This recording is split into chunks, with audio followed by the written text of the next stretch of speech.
that never got enough play, which was Trump brutally mispronouncing Indian names. Do you guys remember these? Swami Vive Kamanand.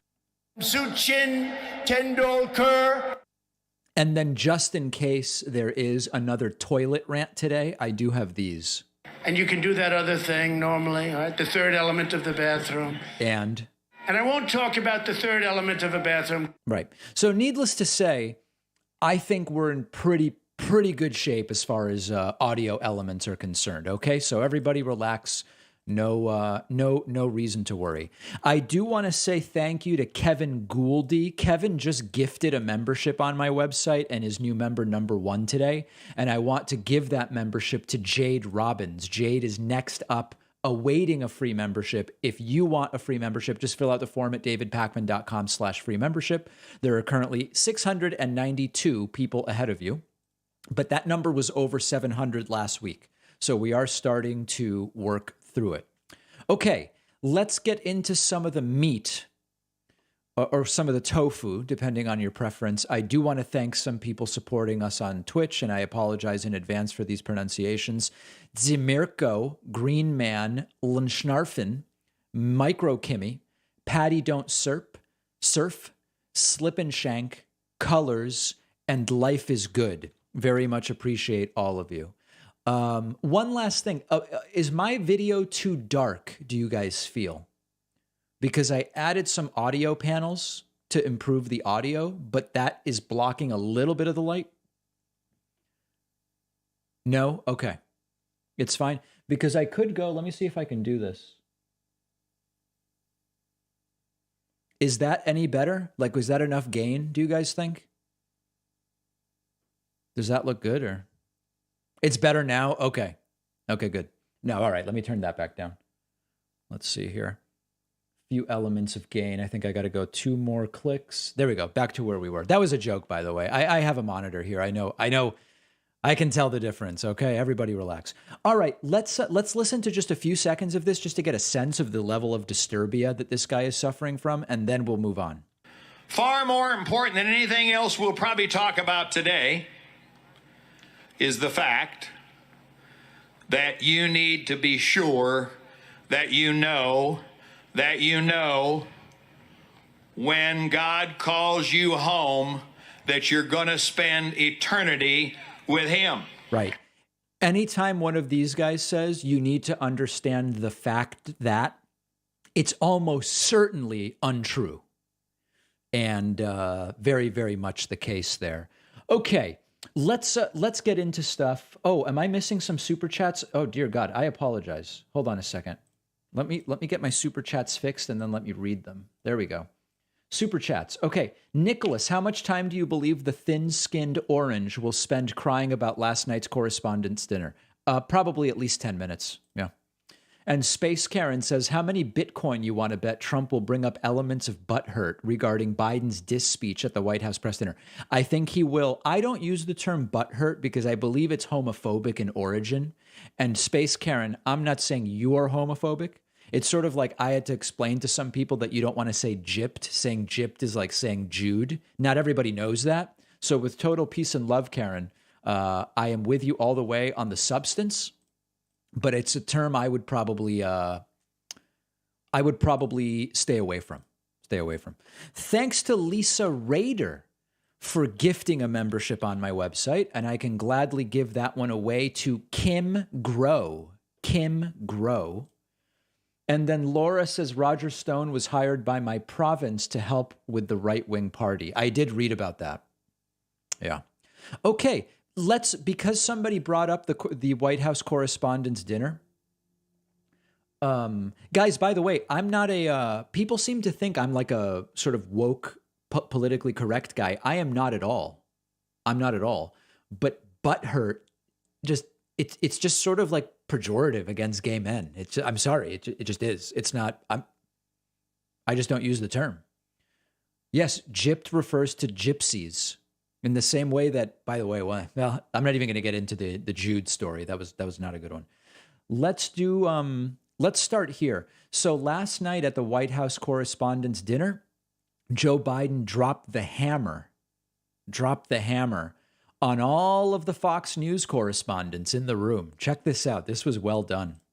We're here to show the country that we're getting through this pandemic. Plus, everyone had to prove they're fully vaccinated and boosted. So if you're at home watching this and you're wondering how to do that, just contact your favorite Fox News reporter. They're all here, vaccinated and boosted. All of them. There's Peter Ducey looking visibly uncomfortable. Yep. True story. I mean, maybe they faked their vaccination cards. I don't know. But absolutely a true story. You really do love to see it. Thanks to Sabs, Schuyler, and Winajo for the Twitch Prime subscriptions. Appreciate you guys. Numbers 10, 11, and 12. Very, very much appreciate it. Other super chats coming in. None. Okay, good. All right, let's continue. I just have so much stuff to show you guys. Let's get back to this stuff. Okay, this is really great. Our friends over at The Good Liars, and I actually forget this guy's name. We follow each other on various social media networks. I forget his name. I just know the team as The Good Liars. Does anybody remember this guy's name? It might actually be David. Anybody know? Anyway, this is so good. He, like me, read J.D. Vance's book, Hillbilly Elegy, at one point and was sort of like, yeah, you know, it seems like an interesting thing to read. And now that J.D. Vance has gone completely Trumpian, he went up in the middle of a speech, J.D. Vance running for the Republican nomination in the Ohio Senate race, and asked for a refund. And it's pretty good. I like this. For president, he said, "What's a president?" Hey, JD, I got your book. Okay. And I just had one question for you. Can I finish my remarks first? Yeah, I just want to know if I could get a refund. I didn't like the book very much. All right. There we go. $16.99. You're going to go. $21 in Canada. Could I have $16.99 plus tax? No, you can't. Do either of you guys have cash on you? No. Just $16.99 plus tax. You're going to need to go. It just wasn't that good. I didn't find the main character wasn't very likable. Man, that is really good. He's really good. And I feel bad that I don't know his name. Let me see. Hold on a second. We follow each other on Instagram. His name is... I just always like to shout out everybody. His name is... Man, he just goes by Dav Ram. I don't know what that means. Yeah, I'm sorry. I don't know. He's just Dav Ram. His name is Dwight. No, this isn't Walter Masterson. Davram Stifler? That sounds like it's not his name. Okay.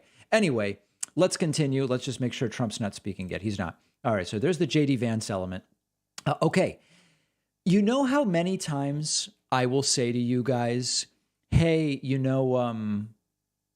Dr.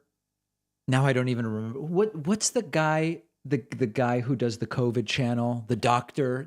John Campbell. Sometimes I'll say to you guys, hey, Dr. John Campbell's not a medical doctor. And we go, okay. This woman, Stella Emanuel, as far as I know, is a medical doctor, and she's still completely out of her mind. And here in this clip, she says, if you were a healthcare worker working to treat COVID patients, you should be hanged like in the Nuremberg trials. It's important that we wake up, even as the Nuremberg, trials, and many of these doctors and nurses and people that they were hung. These people, they were because they... And they should hang them again. Yes. They should hang them again. There it is. So there's an idea. Hang people, hang doctors, nurses even, maybe PAs. Registered nurses, everybody, hang people. It's very, very sick. Very sick. So there's Stella Emanuel. Here is a very odd event. This is QAnon Patriots Arise. And this woman, Elizabeth Eads, says that the vaccines are turning you into an artificial intelligence transhuman. This I have to hear. This is nanotechnology starting to organize. Right. This is being injected from the bioweapon jabs, and it's starting to organize. They're starting to... It's funny. They say COVID's a bioweapon and the vaccine is a bioweapon. Wait, hold on. But does that make sense? They're both bioweapons? That seems like a big waste of time. Come together and form a lattice structure, which is going to form an I actually thought it was a herringbone or houndstooth structure, but she says it's lattice. I don't know. AI, which is going to interface with Bluetooth, and it's going to be able to track anybody that took this shot. I'll go further. It's going to be faster than USB 3.0. That's what a lot of people don't know.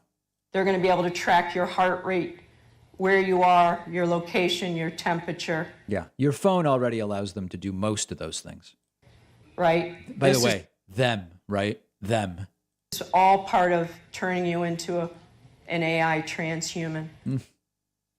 It's interesting, like the casual nature with which they say these things. It's starting.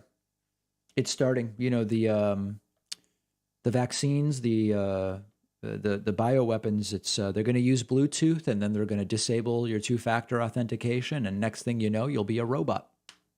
It's on its way. It's probably it's happening. You know. Okay. Thanks to Skittle Stew for the Twitch Prime subscription. You're number 13 today.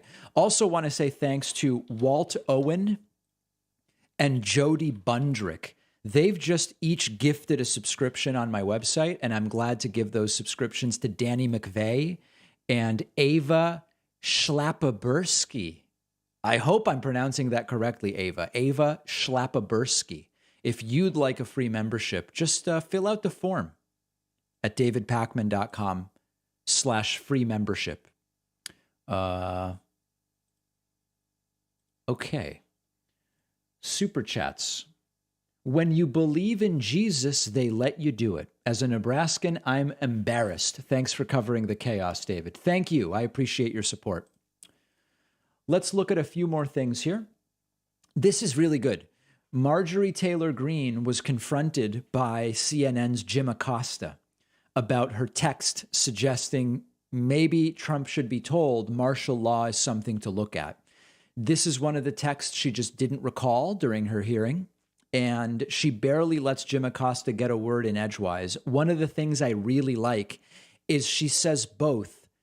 She has no proof she sent the text, but also it's not really what she meant. It's like, wait, but if you didn't send it, how do you know what you meant if you don't remember the text? How would you know what your intention was if you don't even remember that it's one of your texts? This is really good. Let's take a look at it. And by the way, Jim Acosta, this is a really nice subtle touch. Jim Acosta mentions her misspelling of Marshall as like the Marshall Plan, Marshall, a bunch of times. You don't seem to recall a whole lot. Well, What's going on there? You know, Jim, you have a show, and in all fairness, you try to present this image of me to your viewers, and it's just really not correct. Well, we're just trying to get some answers. Right. Did you send a text asking for the president to declare martial law? Did you do that? You know, I don't recall those being my text messages, but have you read the text message that you're referring to? I did. Because it actually says if you... It was misspelled, but it seemed to say actually, that it we're calling says for martial if law. you read it correctly, Jim, your problem is you're lying again right now. It's like, why does it matter what it says if she didn't necessarily send it? Right? That's the first question. Says, I do not know on those things. That's what that text message actually says. Well, let me No, ask why you don't this. you be honest? Why even bring it up? Why don't Why you be even bring honest? up martial law? No, you know, your problem is you're just one of those liars on television. And people hate it. They can't stand the liars on television. I'm not the one saying I don't recall, I don't recall, I don't recall. Quote the supposed text message. Quote it. What does it say? Jim, if you're going to hold me to this text message I didn't even send that I remember, you'd better not be taking it out of context from what I meant when I wrote it, which I don't recall. I don't know on those things. If you want to hang on, let's read it out loud. Let's read it. Okay, Why don't let's you take be a look. honest for once? Let's take a look. Read it out loud. Let's take a look.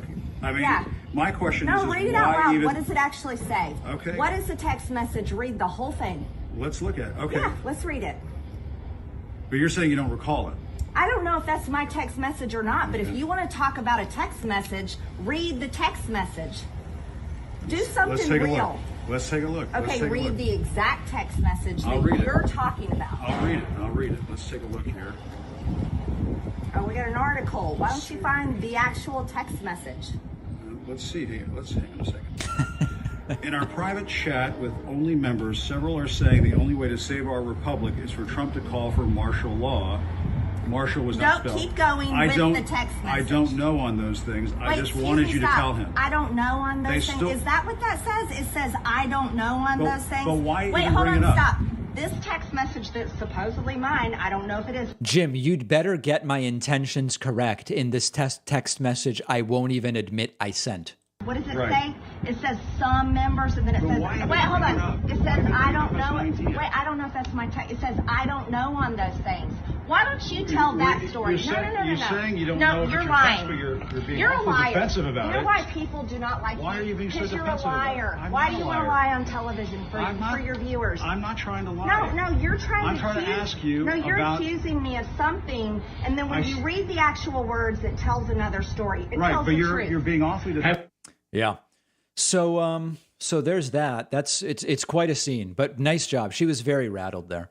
I want to say thank you to Tinda Eseldarine, who is new member number 16 today, and huge thank you to Jill D, who just dumped in 10 subscriptions over on Twitch. Also, thank you to Kevin Combs. Kevin just gifted a subscription on my website. That's number 27.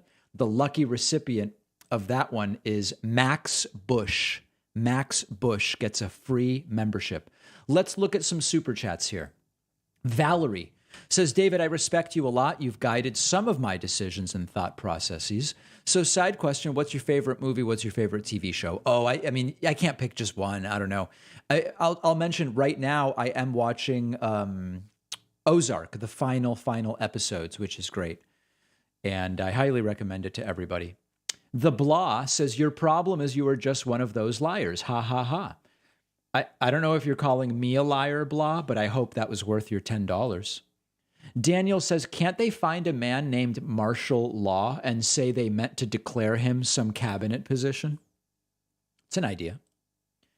I'm from the UK. How do districts in the US work? Are they the equivalent of councils in the UK? I don't know. I'd have to know how councils work in the UK. In the US, federal districts hold roughly 750,000 people. There's 435 of them. And each one has one member of Congress.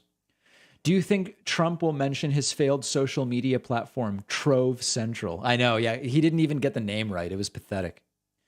Hello, David and friends. Hope everyone's well. Speaking of outdated terms, I recently stopped using lame to refer to something uncool. I still use lame. I don't. It's not problematic. I guess you're just saying it's no longer cool.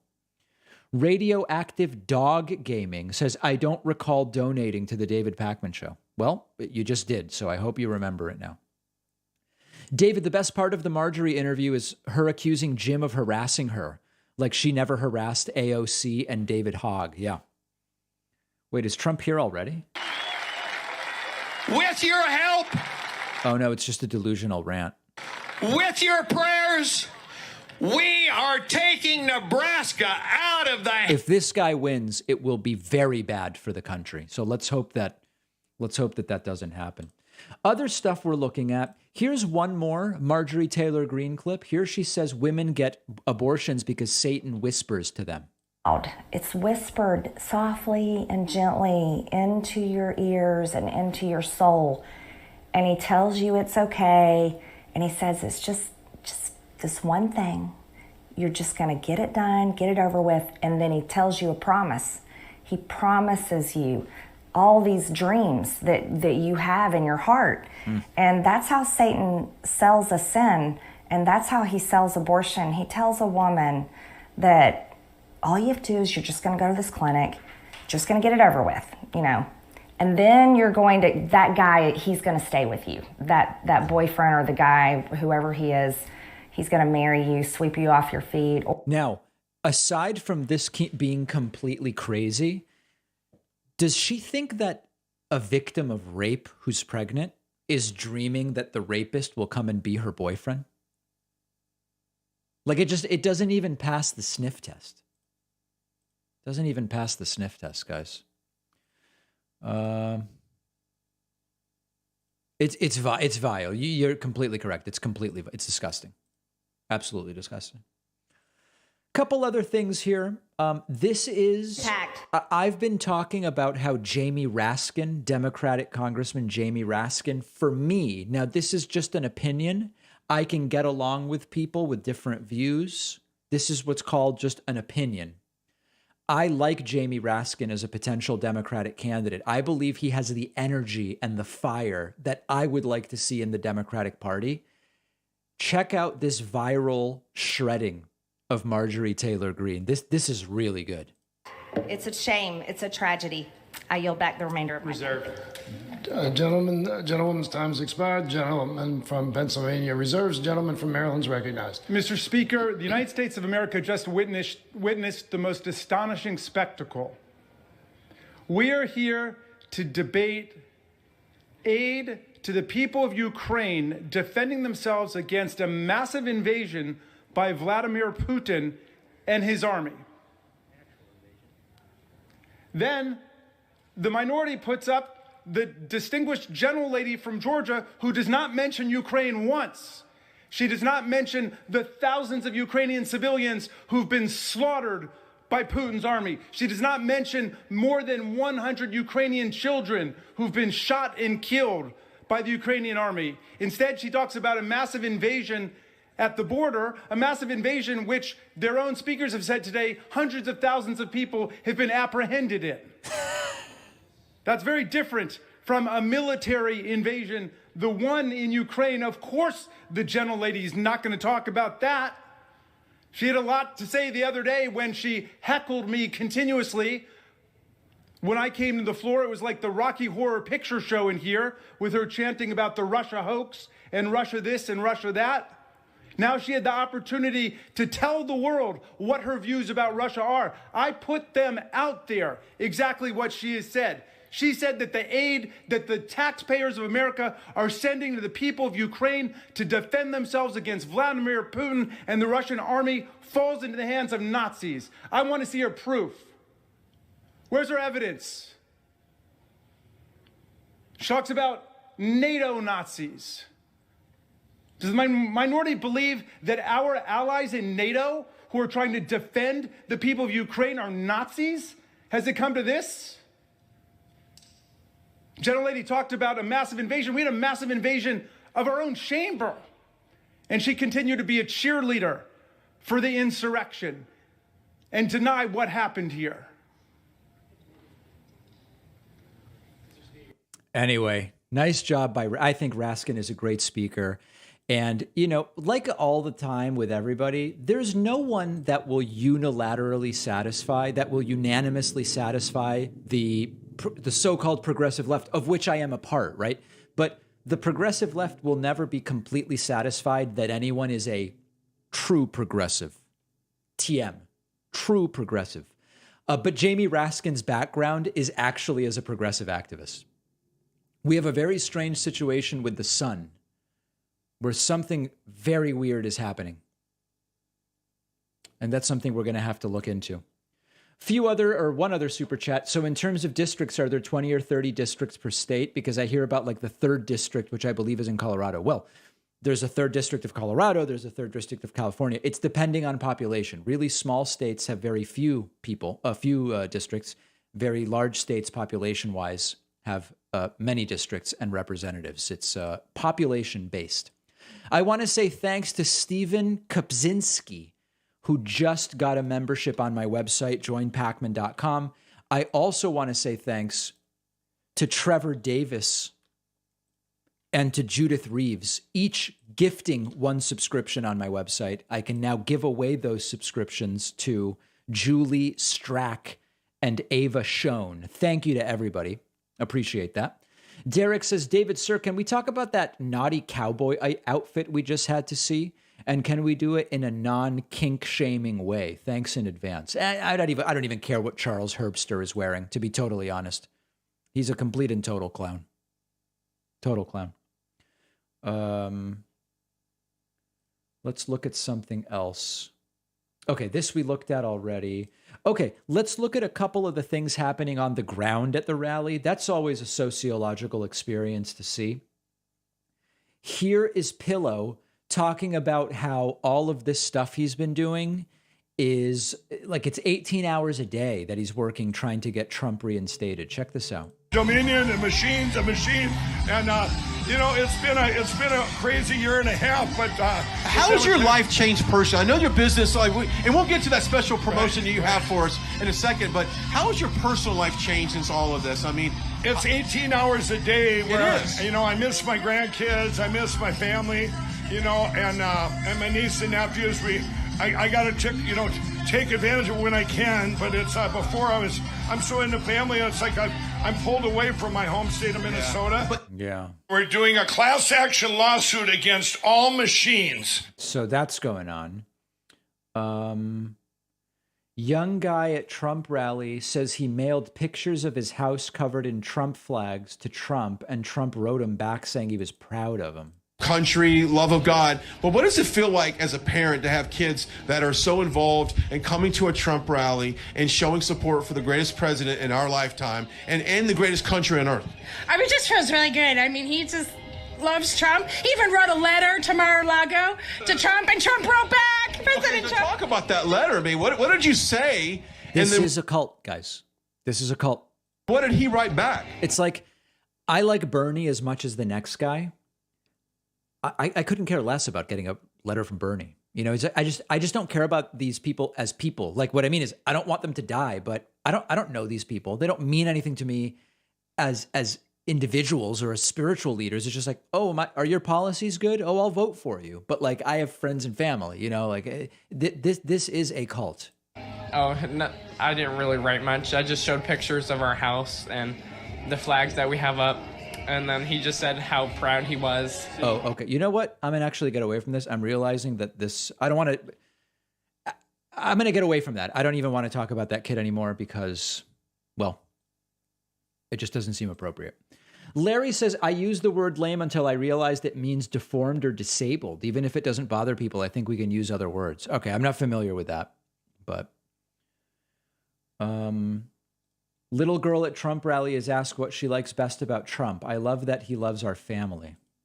Yep. Yeah. Well, us. You guys too? Yep. Yeah, you guys picked a great one. Now, what is the best thing about President Trump? Why do you and your entire family and your friends and your school and your teachers, what do they love the most about President Trump? I love that he loves our family. What's really sad about that is Trump hates these friggin' people, Trump's a rich guy from Queens who spent like his whole life trying to never interact with exactly these types of folks, just like normal people. And it's like really sad that they think not only that Trump is indifferent, but that Trump likes them, It's really weird. I am going to fix the glare on me is getting bizarre. So let me just briefly fix that. I'll be back in 15 seconds. Hold on. We need to melt down the voting machines and turn them into prison bars. Jack Dorsey should be the first one in line. Signed Mike Lindell. With love from Mike. Yeah, with love from my Jack Dorsey. And but you know what? At least now, Brian, once again, I used the mainstream media. I used them and used Twitter because they were trying to do the corrupt accounts, which was doing damage to me last week. Yes, it was. So now I do this, and I knew they wouldn't leave a real one up there, right? Yeah, they're going to leave the real one. I used them again. I apologize, Twitter. All you fake news up here in the... Schwitter. He's on Schwitter. All right. David, I don't ask this question lightly as I have suffered from mental health myself. Do you think from your own political knowledge if Mike Pillow is suffering from mental health?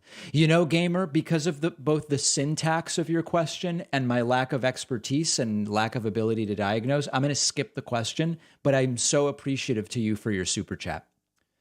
Junie, have you talked about Madison Cawthorn cross-dressing? It's funny because he's supposed to represent U.S. fading masculinity. Junie, I didn't talk about Madison Cawthorn cross-dressing, and now it seems he may even be gay. I guess now there's pictures of him. Damn, how do I even talk about this? There's pictures of Madison Cawthorn.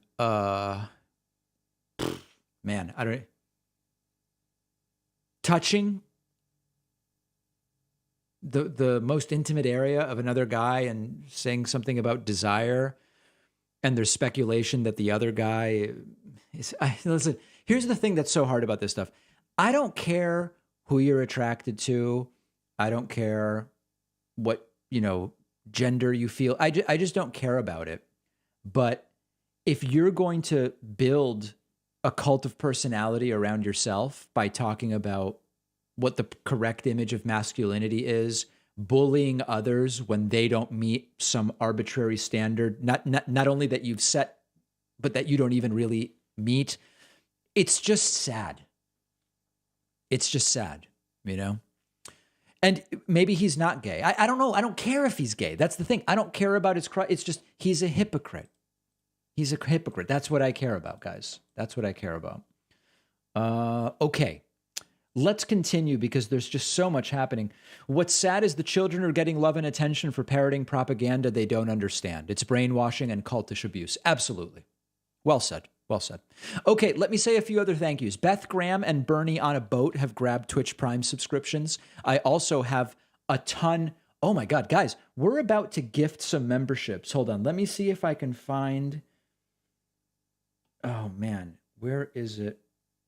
It's genuinely hard now for me to find the things I need on my. Oh, here it is. Big, massive dumps. We have huge dumps of gifted memberships, and I want to make sure everybody gets one here, okay? Andrew Avdrums has gifted a membership, and a second one, which I love, and a third one. Wow, Andrew really dumping in, and a fourth one. Andrew, thank you. And then Trevor Davis has gifted a membership, and another one from Andrew. Okay, so that's 6 gifted memberships. Those go to the following people: Joseph Rose, Joss. Oh, wait, no, that's the same person. That shouldn't really be allowed. You can't request 2 of them. So Joseph Rose gets one, Chris Clark, Kemuel Edmond, Melanie Semple, Danny McVeigh, and Justin Quickle. 6 gifts, 6 recipients. Okay, I appreciate that. Appreciate that very much. Also want to say thanks to Judith Reeves, who just got herself a membership. So that's 39.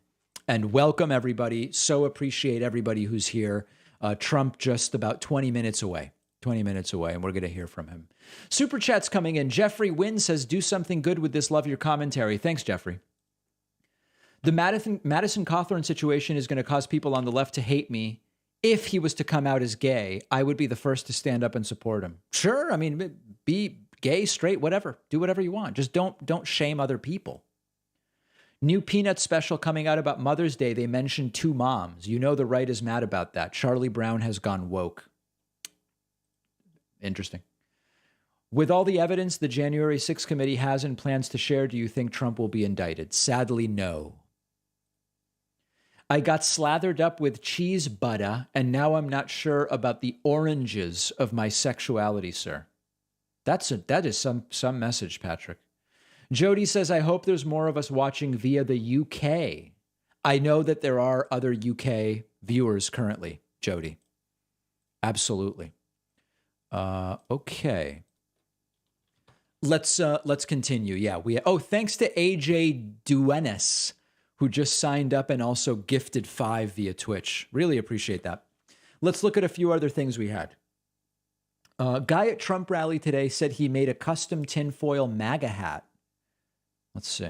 I have that jacket, but it's very close. I want to know about the tinfoil. What's the story behind that? The tinfoil is, you know what? This is a Donald Trump prototype. Please wear this tonight, in fact. It's available for you to wear tonight if you want to wear it, and you can promote it to the entire country. It's amazing that all the things that were called conspiracy theories are now. It's all the truth. We know the truth now. Donald. Barely coherent. I mean, truly barely coherent. All right, let's hear this one. He was missed. Let's talk about your platform and why you're running. We're running because this current secretary is not doing his job. So we're going to take his place, and we're going to bring integrity back to our state's elections. I'm also running on a bully pulpit to stand up when our rights, our God-given rights, are again. He's running on a bully pulpit? Violated, infringed upon, denied, We're going to use that bully pulpit to stand up and rail on the tyrants and come to the defense of our fellow citizens and defend their rights. Basically standing up for the U.S. Constitution. Yes. Wow, what an inspiring speaker. Incredible passion. Here's a 13-year-old kid who collects Trump pins at the rallies. Pins. Tell me a little bit about those. Well, I got quite a few. This is my first pin. I got this from Mike Pence. Mike Pence? Yes, you know what? I'm going to get away from this one as well. I think it's just from hearing this kid speak a little bit. I don't know what's up in Nebraska. I'm going to be totally honest. This seems to me like a neurodivergent kid, and it seems inappropriate for me to even play this. Like, I mean, it's just, I don't understand what's going on down there. I'm just not even, it's just sad. Yeah, I'm not even going to do it. It just doesn't seem appropriate. We're going to get away from it. Okay. Lindell now asking if anyone knows Elon Musk because he wants to set up a meeting to talk to him about the voting machines. Hold on a second. That doesn't... We're doing a class action lawsuit against all machines. I have a shout out right now. If anybody knows Elon, you can, tell him I want to meet with them because I'm going to be reaching out to his people. I want to meet with them. I want to show him, here's what happened with our voting machines. Here's what happened. Do you believe that? Because he's got a big voice right now. We're doing a class action lawsuit against all machines. Okay, so the Herbster stuff I don't really care about. Okay, well, I think we got most of that. It's really bad out there, guys. It's just, there's almost not even the words to explain how bad it is out there. It's truly horrifying.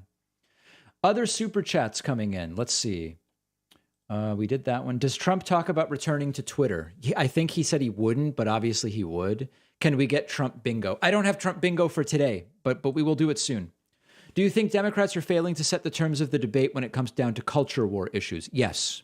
Yes, and I've talked about that a lot, including, by the way, on the bonus show. Oh, the bonus show where you want to make money. Everybody else that makes money to fund themselves is bad.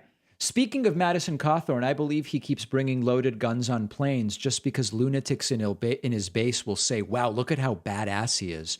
Great PR team, probably a normal guy grifting. That's an interesting perspective, Larry.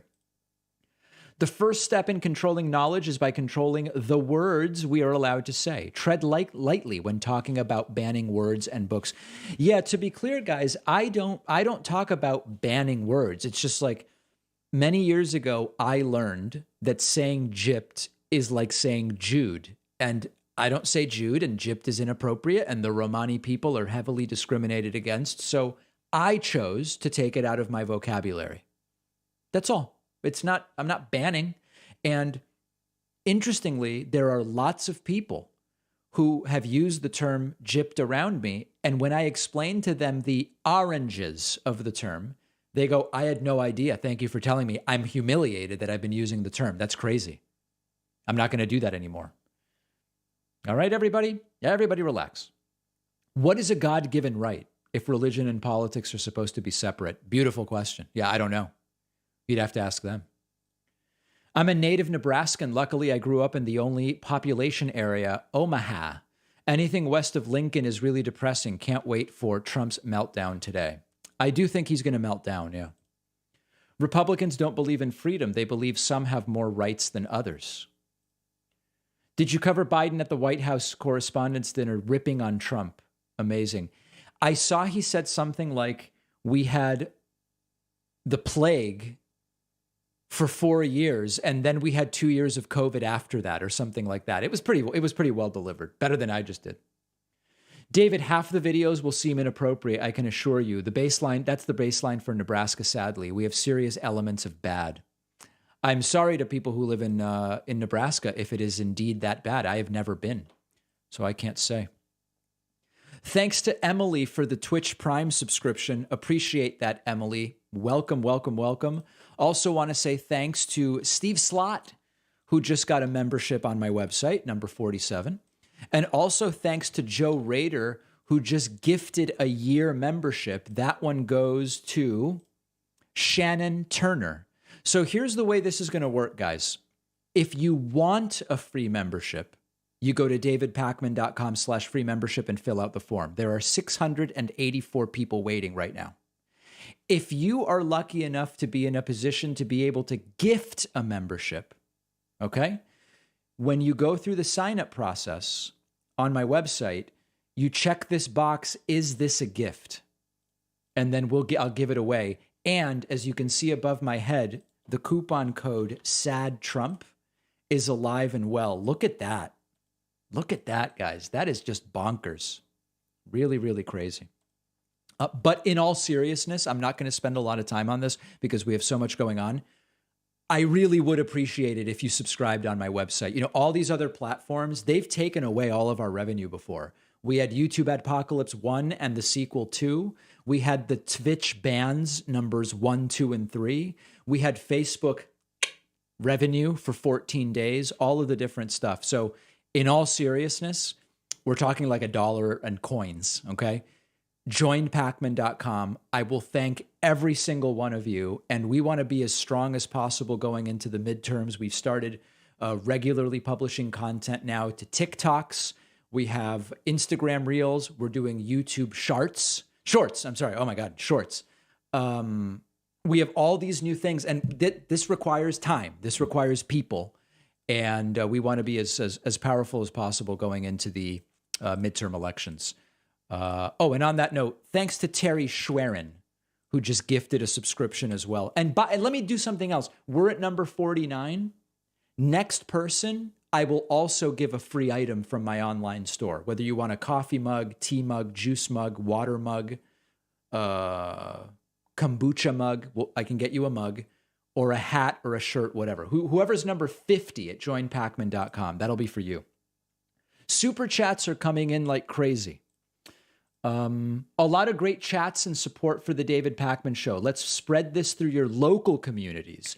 Get your local yokels to get and vote these clowns out. A powerful message. Instructor Bixby says only sharts. Wow. That's a lot.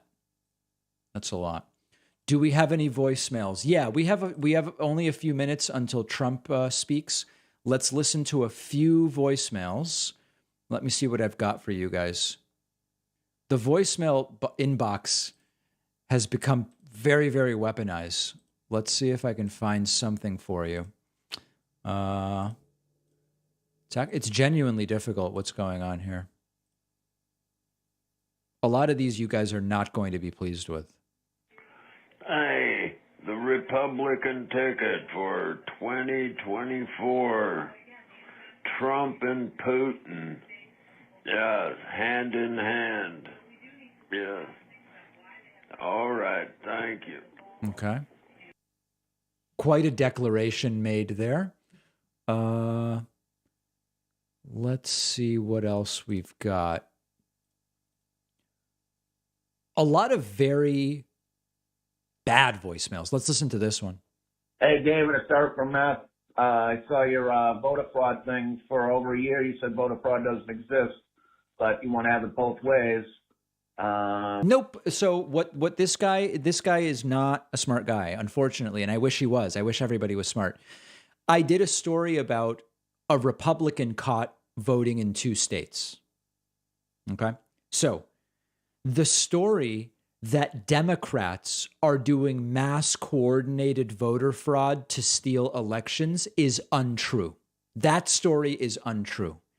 It is also true that anecdotally, and we're talking dozens of cases, it's almost exclusively Republicans that are caught voting twice, trying to vote twice, etc. So, 2 stories. Democrats systematically, programmatically do vote election fraud. False. Anecdotally, when we catch people doing individual voter fraud, it's almost always Republicans. True. Do you guys get this? It's how it's not going both ways. It's not having it but both ways. I think you guys get it. Okay. Let's continue. Here's one from Whitney. Can You told Michael Knowles that in his defense, I started reading the, well, not in his defense, but I did start reading some of the books from Times, the New York Times bestseller list. Yeah, that's not a list that's interesting to me. I'm not big on the New York Times bestseller list personally. I don't know what Michael Knowles might have said about it, but yeah, we're done with that. That's donezo, my friends. Still no cat sharts in the garden. No, I have solved the problem of the cat that was terrorizing my vegetable garden. Hold on. I think I actually have audio for that. Wait a second. Where is it? God, it's so hard to find. Here's Fresh vegetables. Yeah. No, I got an ultrasonic cat repeller, put up chicken wire to completely enclose my garden, and we're all good. We're all good. No, my cameras haven't picked up any activity. It looks like we're good. Chris says, raised in Nebraska, many kids here are brainwashed to vote Republican. I've met with many who align with Democrats, but will only vote Republican because they were raised to do so. That's interesting. Oh no, the cat is in the chat. Dear God. Please stay away from my vegetables, cat. I just don't come near them. Okay, new member number 50 today. And the lucky recipient of a free item is Sean Mansfield. Sean gifted a membership. You are number 50. The recipient is Jean Petz. Jean Petz is the recipient. A ton of people gifting memberships. Let me say thank you to Lisa Rader, Derek Gwynn, Terry Schwerin, Lawrence Quartowitz.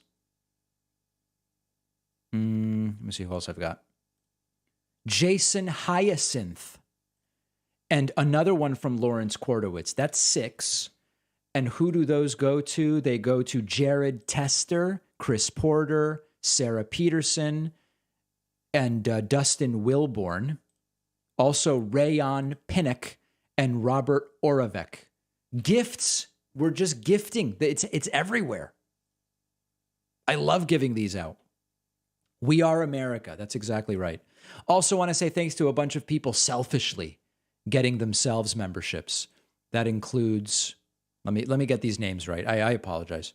Sam I Am. All right.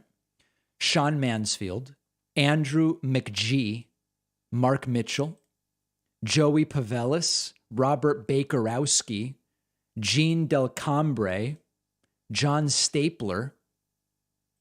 Okay, I'm going to do my best to get all these correct. Patrick Hart, Barbara Benno, Nate Williams, Amy Williams.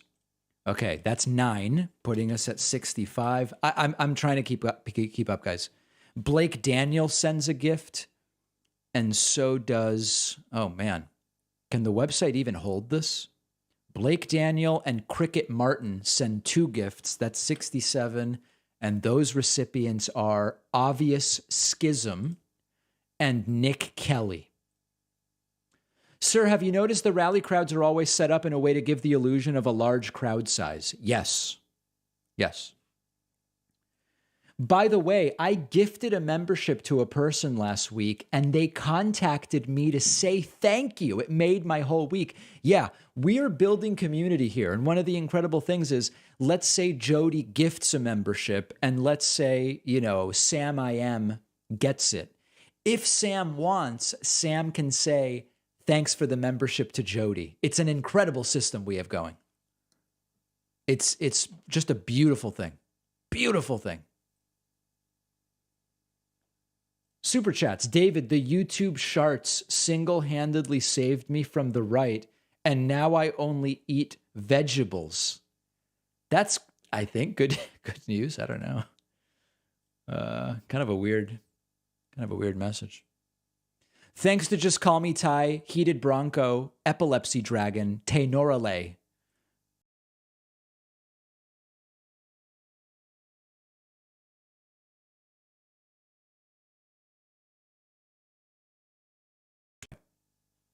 Did we just freeze? Everything froze on my end for a second.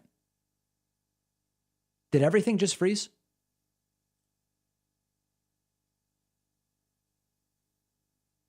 Anybody know what's going on? Are we back? Am I back though? Oh, phew. I thought that we just lost the stream. Oh my God.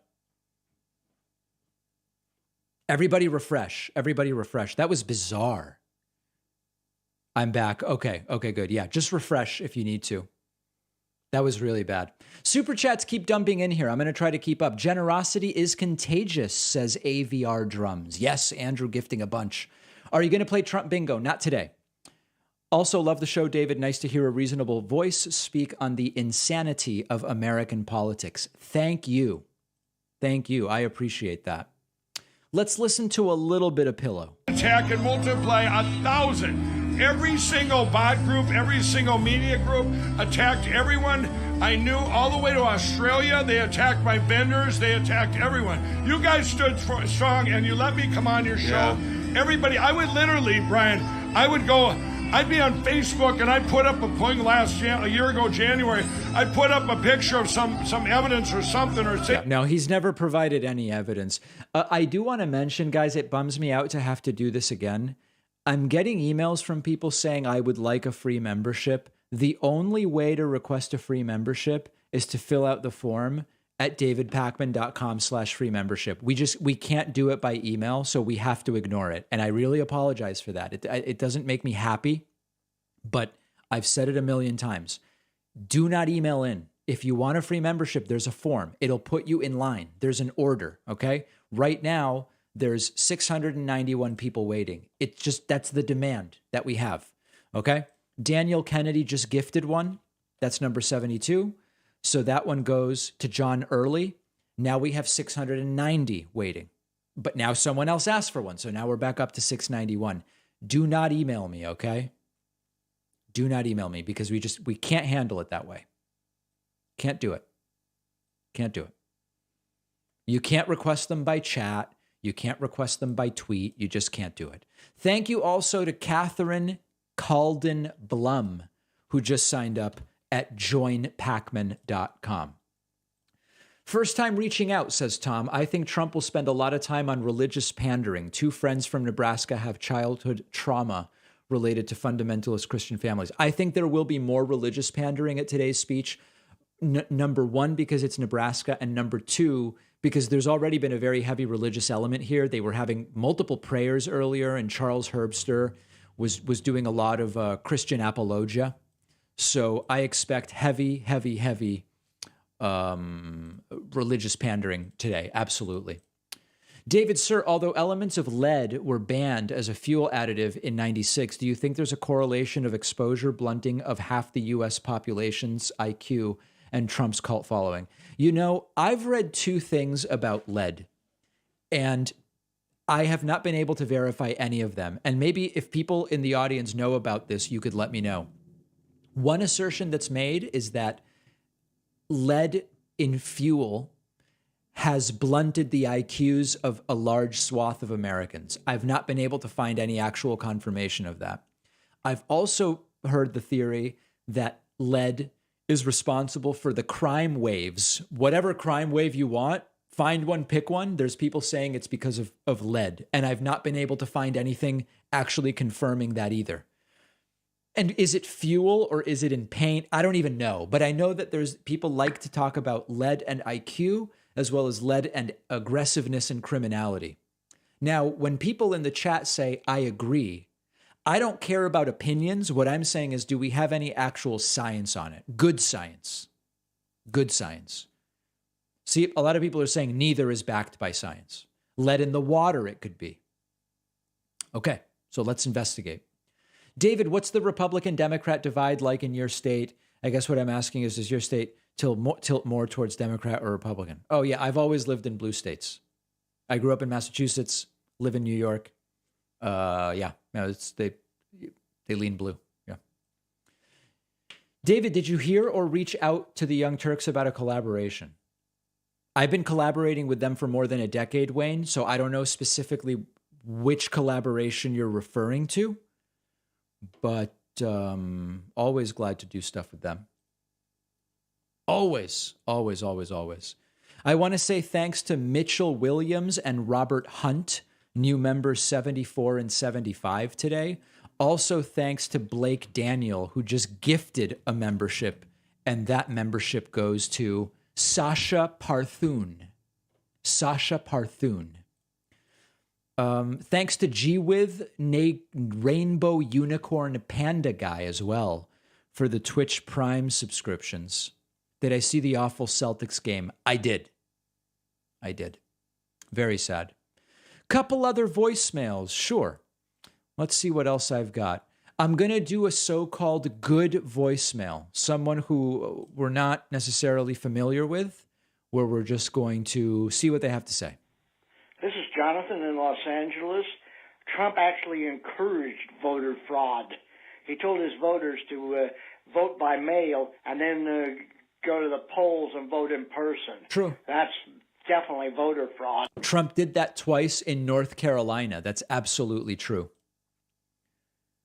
Alan Vega says, can we expect to see you on Leftovers? Leftovers, I believe, is the Ethan Klein and Hassan show.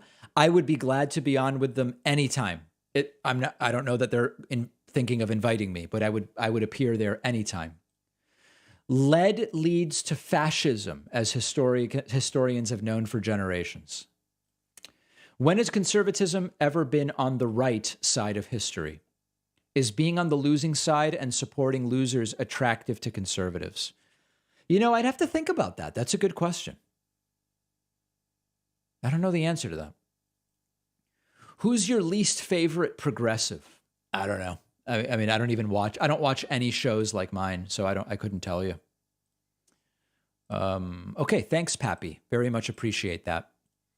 People want another voicemail, the most weaponized one I can find. I don't think I can. Let me see. I mean, I've got another Whitney voicemail. So I feel like lawyers try to act like the law is pretty like hard up, like it's pretty black and white, and it's not. Like sometimes, like when somebody says like they're going to rape you, and then you report it to the police, they won't do anything. Like the best thing to do is to stay out of trouble. Anybody know what Whitney's talking about? I have absolutely no idea what that's about. Hello. Yeah. Listening to some of this dumbass Republican bullshit.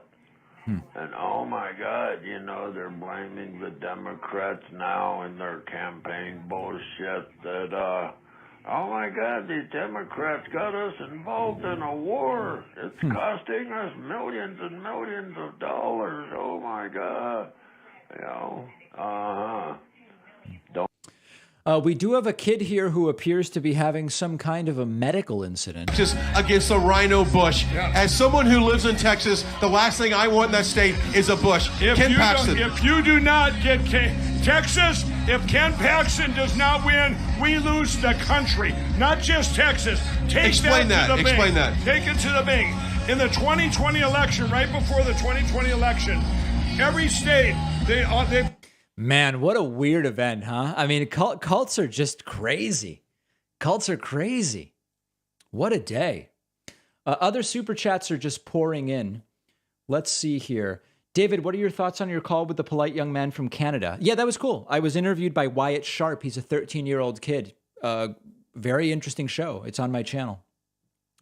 Mr. Sir, have been using lead to decorate drinking mugs for a year. Can confirm scientifically it didn't affect my IQ. Also, can I have memorship? Yes, exactly. You sound fine. David, sir, I would think this stuff is the opposite of what baby Jesus was trying to teach. A lot of them seem downright nuts. But what do I know? I despise religion.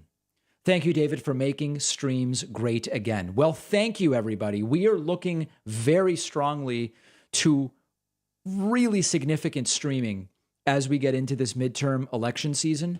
But as a bare minimum, and I mean, this is like just to avoid being insulted as someone who is not helping independent media. If you're watching on Twitch right now, just make sure you're following us on Twitch. It's just, it costs nothing. Just make sure you're doing it. And if you have Amazon Prime and you've not used Twitch Prime, dump in your Twitch Prime on the channel. This stuff is all free. We are planning So much streaming. If you're watching on YouTube, just make sure you're subscribed. Guys, this stuff is free. This stuff is free. And we have, like, for example, I already can tell you, oh, wait, let me pull up the stream schedule. So Wednesday, I will be live with the Pennsylvania Republican Senate debate. That means Mehmet Oz and Dave McCormick and the other three, we're going to be, that's a major, major race. We've got a ton of stuff. Friday, there's another, and this is actually an important Trump rally. I forget what state it's in, but it's somewhere where there's like a really important contested race. It might be, is it North Carolina? Now I don't even remember. We're going to be covering debates. We're going to be covering all of it. I want you guys here. I mean, why not? Why not? Regarding lead. Okay, I'm not going to click on that right now, but I appreciate that. Okay. I think we got everything we need there. Let me give away a few more membership. Uh-oh, what is this? Channels and now even banks have tried canceling myself and my pillow. Well, during these times, your support has meant everything to us. My employees and I want to...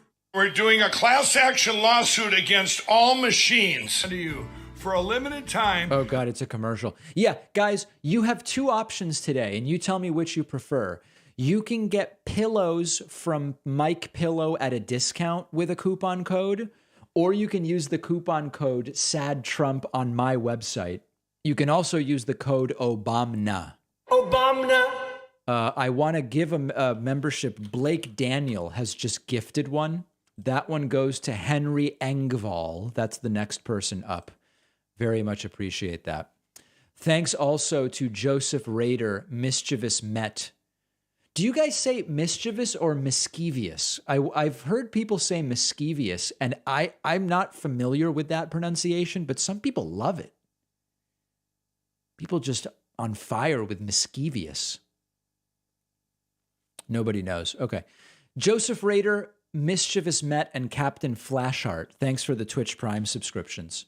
Also, people getting themselves subscriptions on my website. Dwight McGinnis, Veronica Aguirre, Marie Callahan Brown, Bonnie Ivashuk, and Josh Horn, putting us at 86.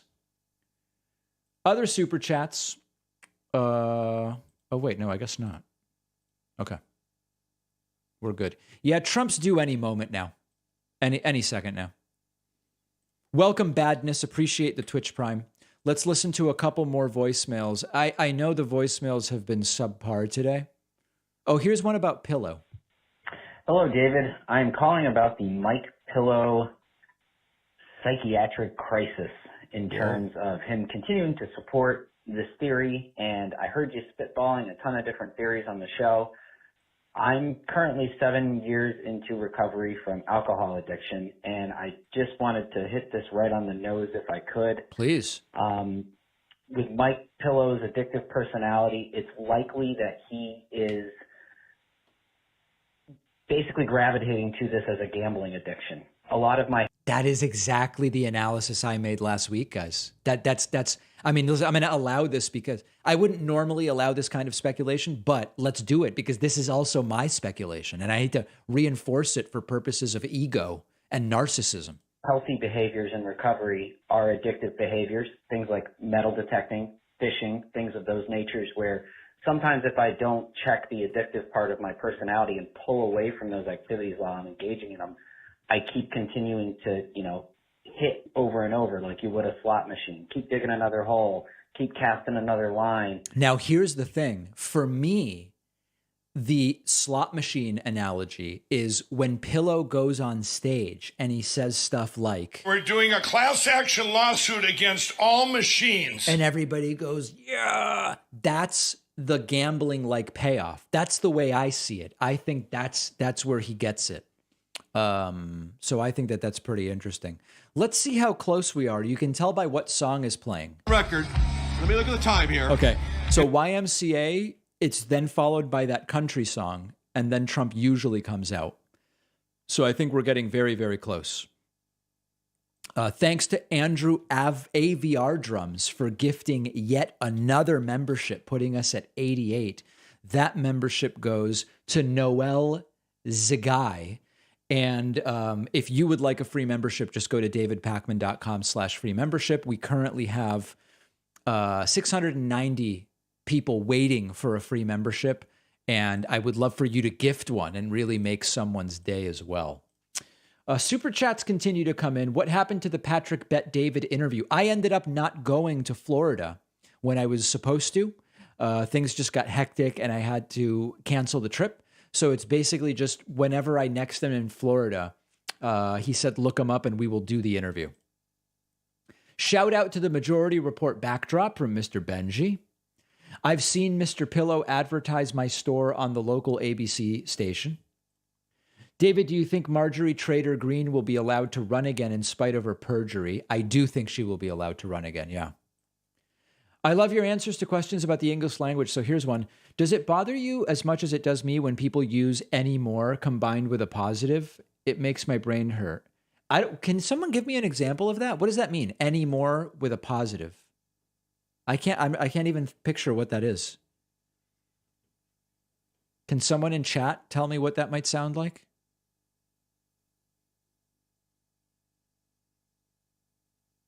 I have no idea what Larry means. You know one I really don't like. Let's see if oh God, this sunspot is making the weirdest thing. I'll have to fix that. Wow, that's weird. One I really don't like, and this goes back to sort of like my radio days, where someone would say, coming up in 15 minutes from now.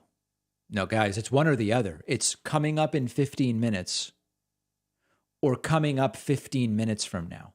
Coming up in 15 minutes from now, I don't like it. Okay, I'm gonna try to fix the spotlight on me again. Stand by. And bringing you the RSBnetwork.com. truth. What's that? Bringing the people the truth of America. Bring the So truth. if you donate, we can continue to do what we're doing for you.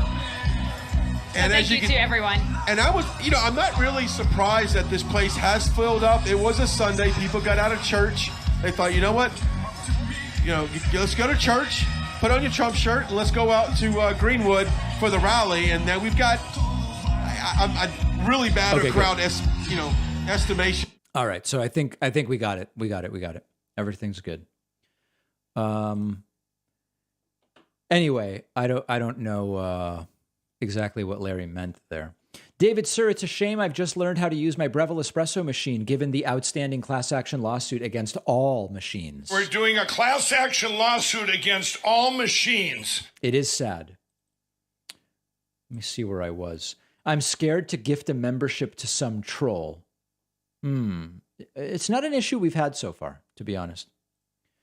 David, sir, how do you feel about Bernie not ruling out another run? I'm a huge Bernie bro, but isn't it time to pass the torch to someone younger? Yeah, I supported Bernie in 16 and 20. I have a clip. The clip is very controversial in progressive circles. I said Bernie should not run in 2024. Bernie should not run in 2024. Love your show, David, says Sherry. Thank you, Sherry.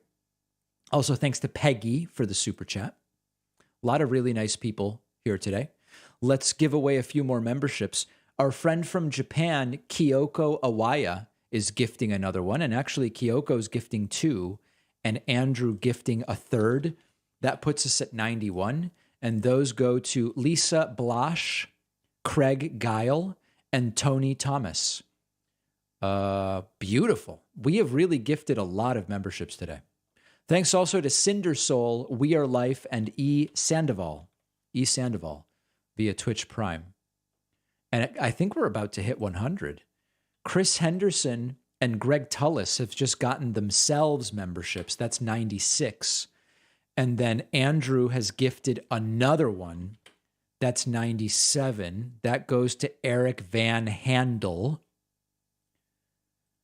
Lori says, is that a gallows with a flag attached hanging over the stage? I don't think it is.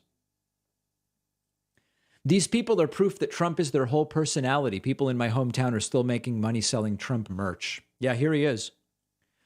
I've noticed it's been very blank anymore. Has to be after it hasn't been blank anymore. I think people mean evermore. I'm not familiar with that.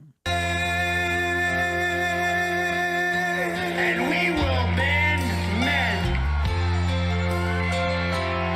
All right, so there's failed former President Scrumps. Very, very informal. It is a Sunday, so no tie for Trump. Thanks to Eric Ostrayko and Andrew for 2 more gifts. Those go to Teppo Nurmi and Britta Garcia. Guys, we are almost at 100. Member number 100 gets a free item. I'll send it to you anywhere in the world that the Postal Service delivers. Hat, mug, t-shirt, whatever you want, okay? Next person to sign up at joinpacman.com gets the goods. Jonathan says Trump is not qualified to be president. Of course not. Of course not. David, sir, my Roomba got stuck on the patio today, patio rug. Where can I join the class action lawsuit against all machines? Yeah, Pillow will tell you. I'm Swedish. I wish for a constructive criticism of our socialist country. I do think Sweden needs to do better, but I think the USA can learn 1 or 2 things. I want a run-through of our tens of parties. All right, Chloe, thank you. Sherman, I wonder if Trump will rant about the fact that the Dow plunged 900 points on Friday and the NASDAQ had its worst months since October of 2008. Maybe. I'm continuing to buy. I actually think the best time to buy is when stocks are down. I'm getting a discount. I'll be on the lookout for real-life examples and get back to you soon. Thank you. All right, thanks, Larry. I appreciate that. Let's listen.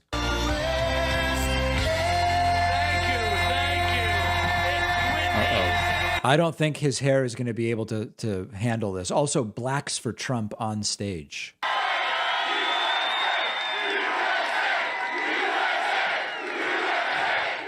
Thank you very much. Thank you very much. And thank you, Nebraska, a great place. Thanks for victories that we've had in Nebraska. And we've had a lot of them, and I've had a lot of them for you, too. It's great to be back in the American heartland with thousands and thousands of proud, hardworking American patriots. What a great crowd this is. We appreciate it very much. We appreciate it. Your state had some of the very severe storms on Friday night. I was going to come. I was ready to come. The pilot said, sir, we have tornadoes, we have hailstones, we have everything. I said, I don't care. This is Nebraska. We've got to be there. We've got to be there. And then they said, you can't do it. And they also had a little thing called a tornado watch. I don't know.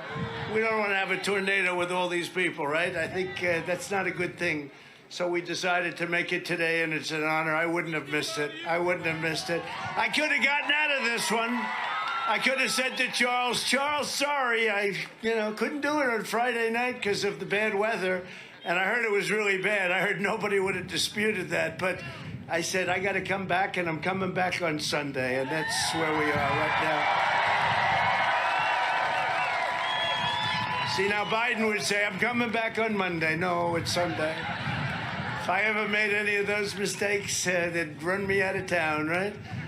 But it really is. These are great families with us today. They're friends of mine. I have a lot of friends of mine, actually, right here in the audience, and I appreciate you being here. We really have a big thing to go. 6 months from now, the people of Nebraska are going to vote to fire the radical left Democrats. We're going to elect Charles W. Herbster, a good man, a very good man. Herbster is accused of sexually assaulting 8 women. Going to send an incredible slate of true American first Republicans to Congress, and together we're going to end crazy Nancy Pelosi's political career once and for all. You could take the 5 worst presidents, and I say this, and I say it, I think we could actually add to it. But you could take the 5 worst presidents in American history and put them together, and they would not have been able to do, and they certainly haven't done the damage that Joe Biden has done to our country in just 16 months. 16 months of time ago. Think of the damage that's been caused. But here's the good 2.5. Did he say a gunt? Election, and in November we have a big midterm. We have a very big, I think, really one of the most consequential that we've ever had, because we have to stop what's going on, and they want to keep it going. They'll keep it going. We have to stop it. The contrast between the Trump administration's unbelievable and unprecedented success, and even the enemy says it, and a lot of bad people that we don't like, and you have people on the other side that we do like, but they all say we had a great success, Joe Biden, and that's despite all of the witch hunts and hoaxes and everything else we had to go through. And Joe Biden's unmatched and really unmitigated failure, because it's been a tremendous, tremendous failure. Let's look at some of the facts, the numbers and the results. It's undeniable. I got gas down to $1.87 a gallon and even lower in some places. And they have it Out of respect to the audience, I won't debunk the gas price rant for the 100th time. I respect you all too much to subject you to it again. I achieved what was once considered totally impossible. We were energy independent. Can you believe it? You still are. They surrendered our energy dominance, and they've been begging for mercy from OPEC, Russia, Venezuela, Iran. They'll take it wherever they get it, and we're sitting right on top of liquid gold. We created the safest border in U.S. history. It was the best ever, and they have turned it into the worst border disaster. I don't think anywhere in the world, you can go to a third world country, I don't think you'd see anything like it in the world, no matter. Trump has no idea what there is around the world. This anywhere, people just coming in by the millions. And don't believe when you hear 1 million, 2 million, it'll be 10 or 15 million by the time that ends. And we're talking about it a short period of time. They're coming over at levels that nobody's ever seen before. We have no idea who the hell they are, where they're coming from. Last month, they had 141 different countries represented. It's horrible. We ended catch and release. We deported. I mean, most of those countries are countries Trump's never said are a problem, so I don't know why it would be so bad. Members we used to send out of this country, would send them back to where they came from. Just a terrible thing. And now we don't do that anymore. In fact, our ICE patriots and our Border Patrol patriots are scorned by the administration. We built hundreds and hundreds of miles of border wall. In fact, I don't even know if you know this, we completely finished our original plan of border wall. We then added much more. Yeah. And almost Remember, the plan was one wall, entire border, not even close. had to go through. We built much more than we even thought, but we saw certain. He promised the wall would be done by the end of his first term. That almost built 3 weeks with it's all that it would have taken to finish a phase 2. The border wall was a great success and gave us record low immigration. Now the Biden administration doesn't know what to do, or do they know what to do? That's even scarier if they do know what to do. Welcome to everybody joining us on Twitch from Rose Wrist. I admit I don't know what Rose Wrist is, but welcome everybody. Space Force, 75 years, not since the Air Force. They gave $85 billion of our military away to the Taliban. You remember that? The press doesn't like talking about it. They don't mention it, including 700,000 machine guns, rifles, and other firearms. Think of what 700,000. I don't know if you know it. They're one of the biggest sellers of equipment now, guns, rifles, planes, munitions. One of the biggest anywhere in the world. They're selling the stuff that... Whoever knew the term munitions before I was president? But they said, no, sir, it's munitions. It's what we call them. And I said, what the hell? Let's sell them some munitions. Trucks. Does anybody here own a car place, or does anybody have a used car lot? 70,000 trucks. Many of them are armor plated, very expensive, of course, millions and millions of dollars. And they gave it away for nothing, for no reason. They wanted to get out. They took the military out first. It's a horrible... Think of what happened. They took the military out first. I was getting a safe... To provide a little bit of sanity, Trump was interviewed multiple times and said, what exactly would you have done differently than Joe Biden? And he wasn't able to actually articulate any differences in terms of the withdrawal from Afghanistan. At it, billions and billions of dollars were spent many years ago building it, and we walked out at the dead of night and did leave the dogs behind, by the way. They were left behind. The dogs. we were getting out of that. We were going to get out with dignity and power and strength, and we weren't going to lose soldiers. We had 13 killed, many, many injured. Nobody even talks about the injured. No arms, no legs, blown to pieces. And just so sad to see. I think it was the lowest day in the history of our country, that time period in the media. Actually, the day Trump won in 2016 was much higher, I would say. And we ended the endless wars. There were endless wars, but we made them ending and bringing our troops. We brought them back home. Biden turned Afghanistan into truly something that nobody ever thought possible. In fact, I think Putin, when he looked at that, he said, this is the time to go in, because in my watch, he wouldn't have done it. He would have never, ever done it. He saw the weakness. He saw the incompetence. None of this would have ever happened.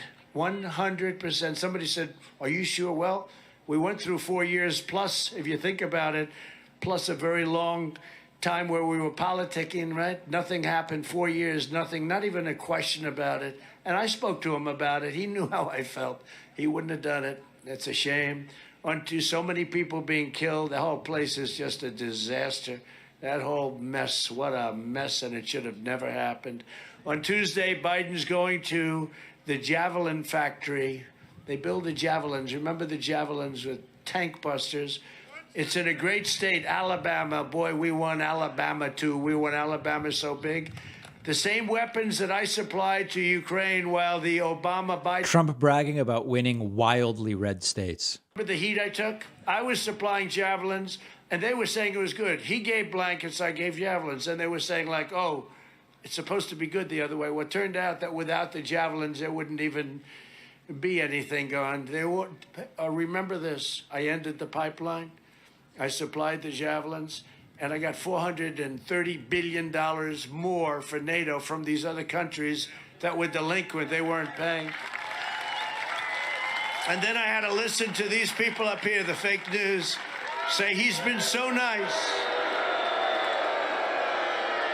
He's been so nice to Russia. Russia. You know who didn't think I was nice to Russia? Putin. He said, you're killing me on the pipeline. The people of Alabama know what's going on. When he shows up on Tuesday, the people of Alabama know. We gave it. You know, they're always trying to take what we did and trying to say, gee, they did it. It's all misinformation. Their whole party is based on misinformation. Everything from Russia, That's projection, that isn't it? hoax, to the laptop from hell, to the impeachment hoax, number one, impeachment hoax, number two, the Mueller bullshit. It was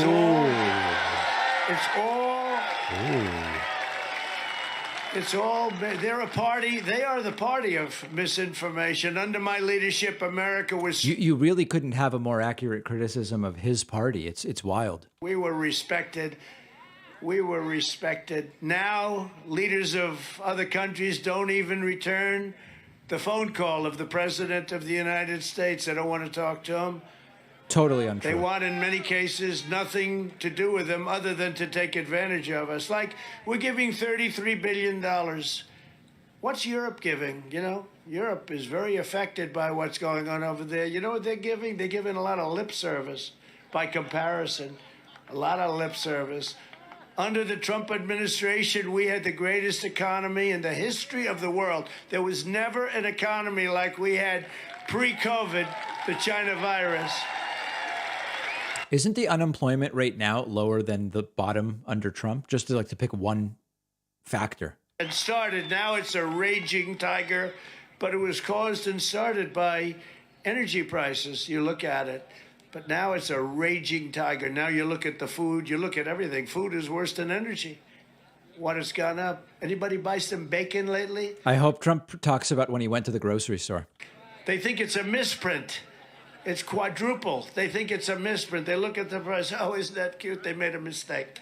Somebody made a mistake, David.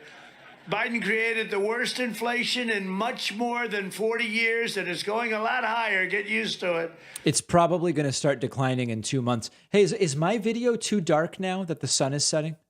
Than any tax increase that any government, any party, anybody could ever imagine proposing. Inflation is a disaster. First they said it was transitory. Now they say it's Putin's fault. It's Putin's fault. Putin. Let's blame Putin. Why the hell not? Right? It's Putin's fault. I gave you the largest tax cuts and tax reforms and regulatory reforms in history. The radical Democrats intend to impose the largest tax hike in the history of our country. If they get any of this stuff done, it'll be the largest tax increase in the history of our country.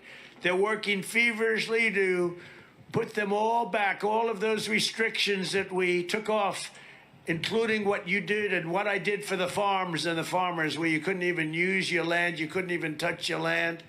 If you had a little puddle in your land, they considered it a waterway.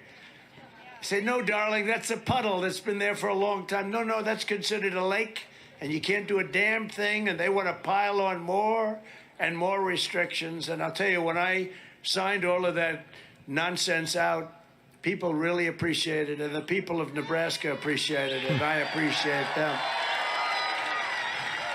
We created 7 million new jobs. That's a record. We had another record. We had 100. Remember that the rate of job creation is faster under Biden than under Trump. 7 million people off food stamps, lifted 10 million people off welfare. Nobody's ever seen numbers like that. Nobody's ever seen it. Under Biden, there are still millions fewer jobs than before the pandemic. Millions and millions, far lower than 164 million people. Way, way lower. And a lot of people, in all fairness, are just not going to go back to work. All right. Let me know in the chat. Do you think Trump will do his toilet rant today? Yes or no? Have declined 12 months in a row now. Think of that. Real wages have declined. They have a thing called the misery index. It's at the highest level ever recorded. And the economy shrank to it shrank by, think of this, 1.4% in the first quarter. Nobody's ever seen that. But you don't hear it because the fake news, these people right here, they don't want to report it. We saw it like 14 years ago. And you know, a lot of times, see the red lights on the cameras, all those cameras, a lot of times when they see I'm going there or I'm going to someplace else or I'm going to talk about the rigged and stolen election, the cameras go off. Charlie, turn off the cameras. This is a total lie. Only right-wing media is there. Corporate, centrist, and liberal media that brings cameras, they're not covering this. Only right-wing media is there. This success with therapeutics and Operation Warp Speed, which everybody said to this day was one of the most incredible things ever done by government. I rejected mandates. I rejected unscientific lockdowns. And I fought to get... Notice when he brags about the vaccines, he doesn't use the word vaccine. He says Operation Warp Speed. And even then, the applause is very sparse. In fact, I'll say it's science. You know the way they say it's science, remember? Remember Fauci when he said, no, nobody should wear a mask. Then 3 months later, he became a radical masker. If you could wear 7, put them over your eyes, put a couple over your mouth, your nose, masks all over your face. But at the beginning, he said masks are no good. Importantly, I let Republican governors run their states the way they should. Remember, initially the concern was that there would be no supply for medical professionals. It was like 10 days later, they were like, get masks. Supplies of all shapes, sizes, and kinds to them. And without cost, we got them. We did an incredible job in getting them equipped. Remember when they got credit for doing a great job? The Democrats, they go, oh, didn't he do a wonderful job in COVID? He couldn't even get tests out, couldn't get anything out. It's because they just took the credit. Disinformation, remember it. The party... Remember, speaking of disinformation, under Trump, the U.S. was one of the slowest to ramp up testing. And Trump actually said, slow testing down. If you don't have tests, you don't have cases. Sort of like if you don't have a pregnancy test, you're not pregnant. Imposed horrific mandates, punishing lockdowns and radical mask regulations. Now, you know, they always say, oh, didn't he do wonderful? Actually, they're not saying that too much. Even these guys don't get away. You know, didn't he do wonderful in COVID? I call it the China virus. Does anybody mind if I call it COVID? Right? You know, in 1917, they had the Spanish flu. Nobody said, gee, don't call it the Spanish flu. There was a reason it was called. Well, it's a China virus, whether we like it or not. And I was also right about Wuhan, the labs in Wuhan. I was right about, I think I was right about everything. There's no evidence of that, actually. Everything. Wow. Dangerous. Wow.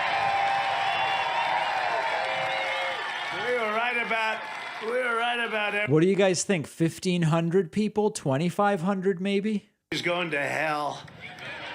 But we'll turn it around. We're going to turn it around. I just hope it's not going to be too late in some respects, because what happened in Ukraine is very dangerous. This could be a very dangerous thing for the world. This could end up being a world war. We have incompetent people running things. It could end up being a world war. And we have 2.5 years to go. We have, fortunately, not too long to go to the midterms, but we have 2.5 years to go for the presidential election. And I never realized how important being president was until I watched what's happening now, where we have somebody that goes over to Europe and embarrasses our country. Embarrasses our country. Come here, Joe. Come here. Stand up here, Joe. Wave, Joe. Wave to the crowd, Joe. Embarrasses our country. Thankfully.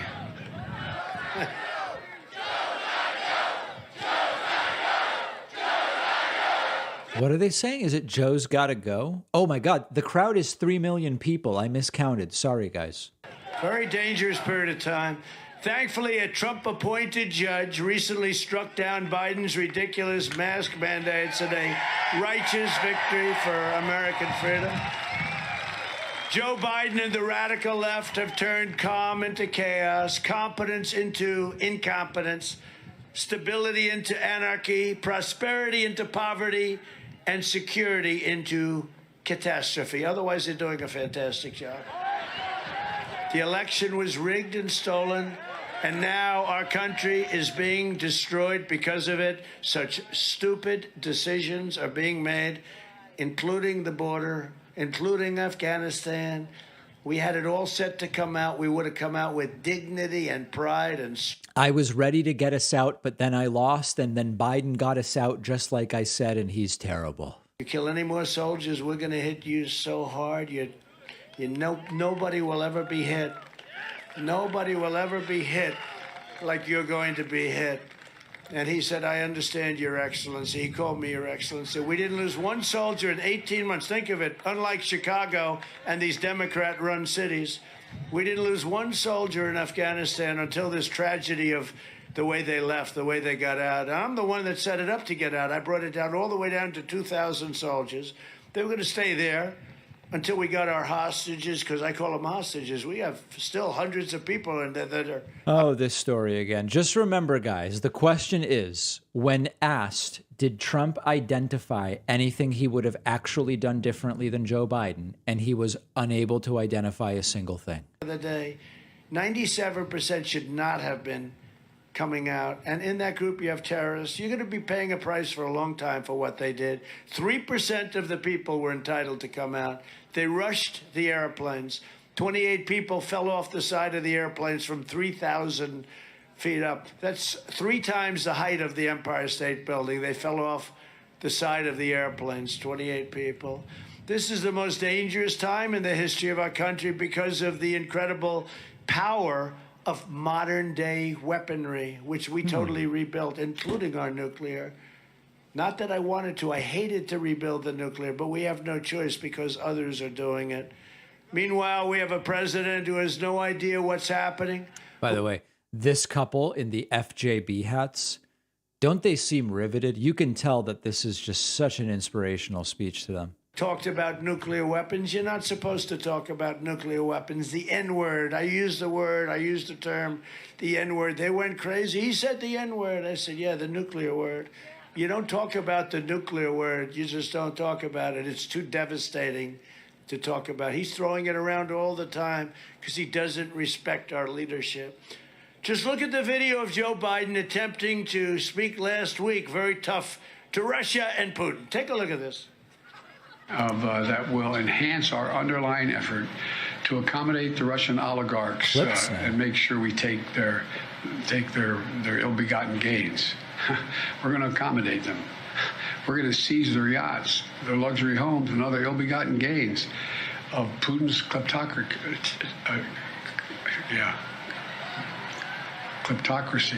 Wow, they're making fun of a guy with a stutter. They're making fun of a guy with a stutter who's stuttering. Wow.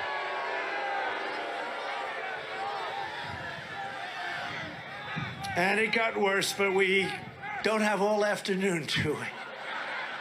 Once and for all, Joe Biden should put the question to rest by taking a cognitive test. You have to do it and releasing the results for the entire world to see. When the fake news started saying fake crap about me, I said to Doc Ronnie, who's now, as you know, Ronnie Jackson, he's a great congressman from Texas. He's so popular.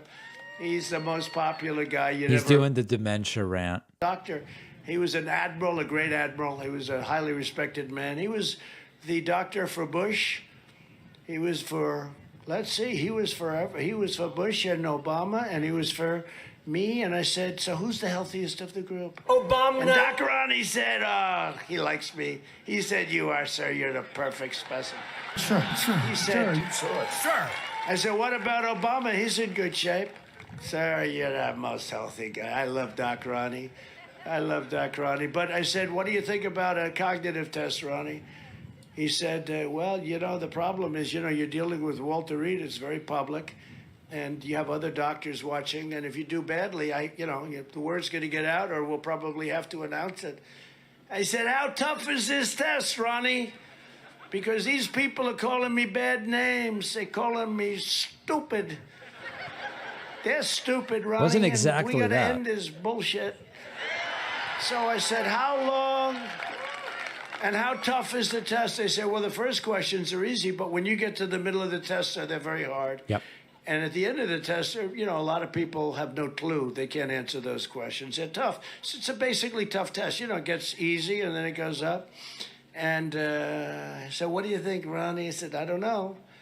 It depends. How do you do on this stuff? I said, okay, I do good. Smart guy. I'm actually real smart, Ronnie. Wow. Let's go, Ronnie. Let's go. So they gave me the test, and he will tell you I aced it, every question right. People are cheering a dementia test, guys. And it's a one dementia person test. said, I've never seen anybody ace it before. I said, I aced it. And they got, it was really a good thing because they no longer called me stupid, They no longer call me stupid. Now they say he's a dictator who wants to take over the world. They say all sorts of other, but they don't call me stupid anymore. But I think it's something that a presidential candidate or a president should take. You're representing, you see the damage caused right now by what's happening. And I think it's something that you should take. It's something you should take. And I support it wholeheartedly. Dementia tests for everybody.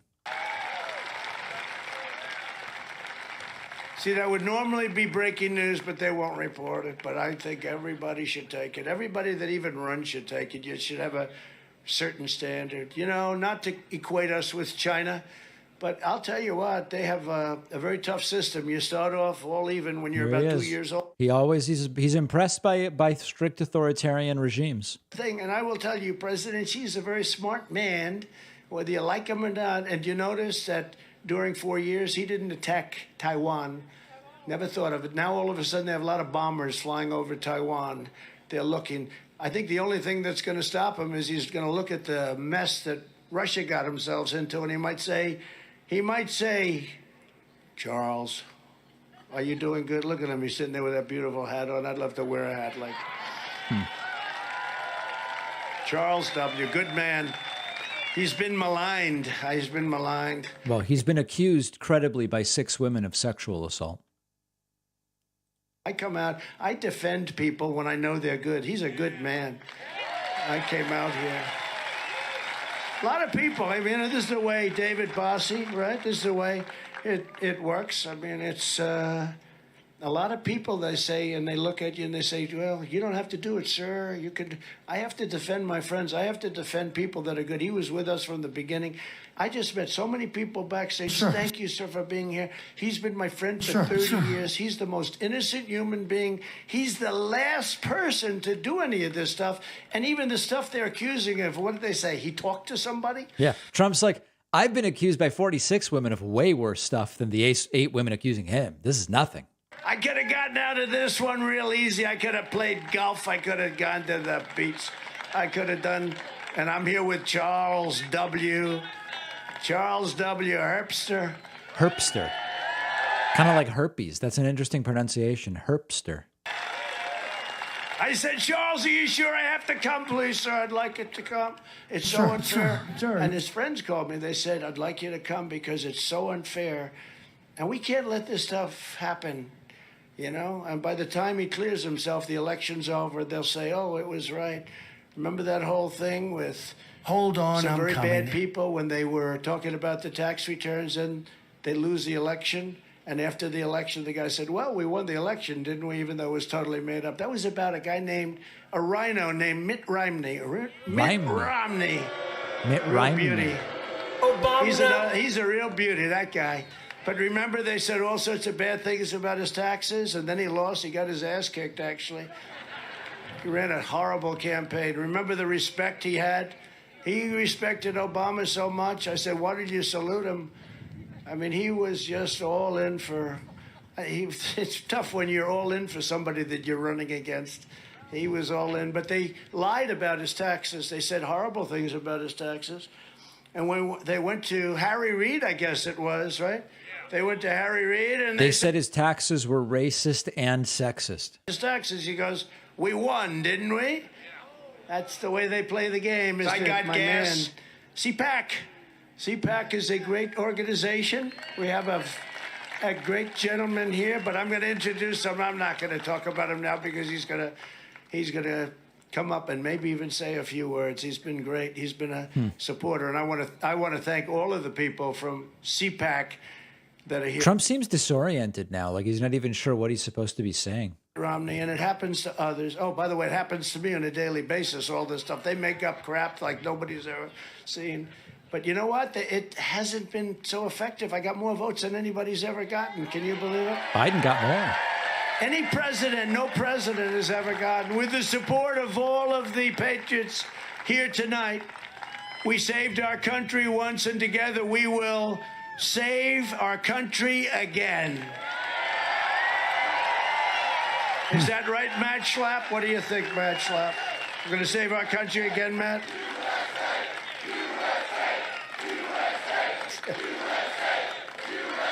It's all pretty strange, I'm not going to lie. All we need is a House, a Senate, and a president who will very simply put America first. And we did that. We put America first. So we had people fighting us. Remember when they first came in? We will not support America first. I said, you know what? Such a great name. Even if you don't support what we do, and that's what it is. It's America first. You don't say that. We're not going to support. Say, we don't support Trump. We don't support his policies. But you don't say, we will not support America first. I used to love it. They changed after about 1 week. They were getting hammered. What's he talking about? I ran twice. I won twice and did much better the second time than I did the first. Yikes. We got 12 million more votes than in 2016. And likewise, we got more votes. I just said it. I'll say it again and again and again than any president in the history of our country by far. He can keep saying it. It's not true. We may have to do it again. They have to do it again. And Joe Biden didn't get votes. He got ballots. That's all he got. He got ballots. Where the hell did they come from? Where did all those ballots come from? By the millions and millions they poured in. What a hoax. The ultimate con, and they hate to talk about it. You know, they don't want to talk about it. And I want you to see David Bossi's Citizens United. They did an incredible documentary on $417 million. And coming out, I guess tomorrow or the next day, is Dinesh, right? Dinesh D'Souza. Toxic. A movie, but it's not about the movie. It's about Truth to Vote. They're coming out with their findings. These are thousands of patriots that went around the country viewing tape. You know, all those fake tape boxes, not the lock. They're unlocked boxes because you unlock them. I wonder what they did when they were unlocked. But I call them the unlocked boxes. They have tapes of all those boxes, and these incredible women, headed up by Catherine Engelbrecht, who's an incredible patriot. They went around and they looked at miles and miles of tape. Man, I have to Film. tell you, these two really don't seem like they're having a good time. Like, really, really not at all. Phony votes. And you know what's going to happen? Maybe nothing. You know, maybe nothing. Isn't it sad? The fake news doesn't want to talk about it. They don't want to talk about anything bad for the Democrats. They don't want to talk. The biggest thing they don't want to talk about, though, is the election, because they know the result and they don't want it. It's too close. We're too close. We're not too close. We know the results, you know? The biggest lie of all is when they say, the big lie. You ever see these stories when these fakers, they write stories and they say, well, there's absolutely no proof. We got truckloads in every state. Wisconsin, you see what's going on? They have literally nothing. 63 court cases that courts said you have nothing. Facility supposedly voted, but in years past, very few people voted. You know why? They have other problems. They don't care about Trump. I don't blame them. They want to live. They can't breathe. One person came up, my mother's comatose. She hasn't been able to speak for over a year. And they're saying she voted in the election. This is so dumb. She didn't care about the election. She has much bigger problems. But they had almost 100% of the people in Wisconsin voting. And they have a man, Justice Gableman, a very highly respected man. He's fantastic. He's a fantastic man, and he's issued a report that's just so horrible, so damning, as to we're like a third world country, and we're third world with the press too, because they're among the most dishonest. Remember, there's only right-wing media there, and he's pointing at them and attacking them. Of our main papers, almost every sentence, every time they talk about the election, well, nothing has been proven. Well, it's all out there. It's there, and this one's going to be interesting because David was great, what he did with the $417 million, how it went to mostly Democrat areas. And I can't believe it's legal, David. I just can't believe it. But when you watch this one that's coming out now, and I'm not necessarily talking about the movie or the documentary, but that covers it to an extent. But they have much more even than that. Anybody know what he's talking about? Things next week or the week after. Millions and millions of votes, and It's coming out next week or the week after, and it's not necessarily in the movie or the documentary, but it is to some extent. Oh, wow. The corrupt people, but the swing states were devastating, and the information they found was devastating. And I could go over things like left and right. When you look at what happened in Detroit, was so bad. Philadelphia was so bad. Atlanta was so bad. That governor did nothing. I got him in when I endorsed him. I got this guy elected. He did nothing. And one thing has nothing to do with the other. But I'll tell you what, he did nothing for the people of Georgia or the people of this country. He didn't want to know about it. I think he was embarrassed by how bad it was, and he didn't want it down on his watch. And that's not what it's about. And frankly, if he did the right thing, it would have been a positive for him. It would have been a positive. He's like afraid of this Stacey Abrams. I don't know what the hell's going on there, but he has done such. What happened is Biden won. And so he's been ranting for 2 minutes. What happened is Biden won and Trump's mad. So, because he's in there fighting. He would have been a senator. I mean, except for the horrible corruption. You look at Fulton. Just take a look at what took place in Fulton County. It's a horrible thing that took place. So it was all too corrupt. Who's having the least fun on stage? I know this couple's fighting and they seem to not be having a good time. This kid doesn't seem to exactly be thrilled. This person is not having a particularly good time. There's just a lot of people not enjoying this. It would have been very easy to lose. You lose. Somebody wins, somebody loses. What's very hard is when you get more votes than any sitting president in history by far. When if you got... Other than the guy you ran against. 4 years before, you win easy, they say. they said, well, if you got the same, Obama got fewer votes the second time, and he won very easily. I mean, the person he was campaigning against wasn't that good, but he won very easily. I got far more votes than we got the first time. That meant, that means that I did a good job. So, honestly, when you lose the election, hey, look, I gave it my best, and you say, I gave it my best, and we worked hard, and we lost. I would have loved to have congratulated a person. This is maybe the deadest crowd he's had in a very long time. I think 10% of the people on camera here are asking to leave. But it was a rigged election, and he didn't win. Not only didn't he win, he lost by a lot. And you saw so many different things where he got more votes with the African-American community than Obama. Give me a break. In certain locations, give me. I love how he adds in certain locations. That's like as an aside. I mean, just point after point, many different things. So ballot harvesting is coming out next week. That's determinative. That's election changing. That's next week. But there are many other things that were also election changing. Matt Schlapp worked in Nevada, and he went in there very skeptical. He's completely lost all momentum. It's actually fascinating. There's no momentum here. The crowd is dead. Reading it would have said, wow, but you couldn't believe it, right? He became a believer then. He wasn't a believer maybe the first day or the second day, but after he saw all the evidence, he literally went there to look at it, and he studied at CPAC, and he said, man, this thing was really corrupt. But we had a judge that didn't even want to look at it. We had many judges without any courage. They didn't want to look at it. They didn't want to talk about it, including our Supreme Court of the United States, including them. What they did was almost 20 states filed, because listen to this system. The President of the United States doesn't have standing. I'm the President of the United States. I just went through a rigged election, and I have no standing. So I can't file a case. They say I can't file, but the states can file. So 20 states, almost 20 states. And God bless the United States. The people, I will tell you. And I think that Attorney General is doing very well in Texas. He's got his race coming up in a very short period of time. I think he's going to do, by the way, 33-0 in Texas. I was 3 on endorsements, 33-0.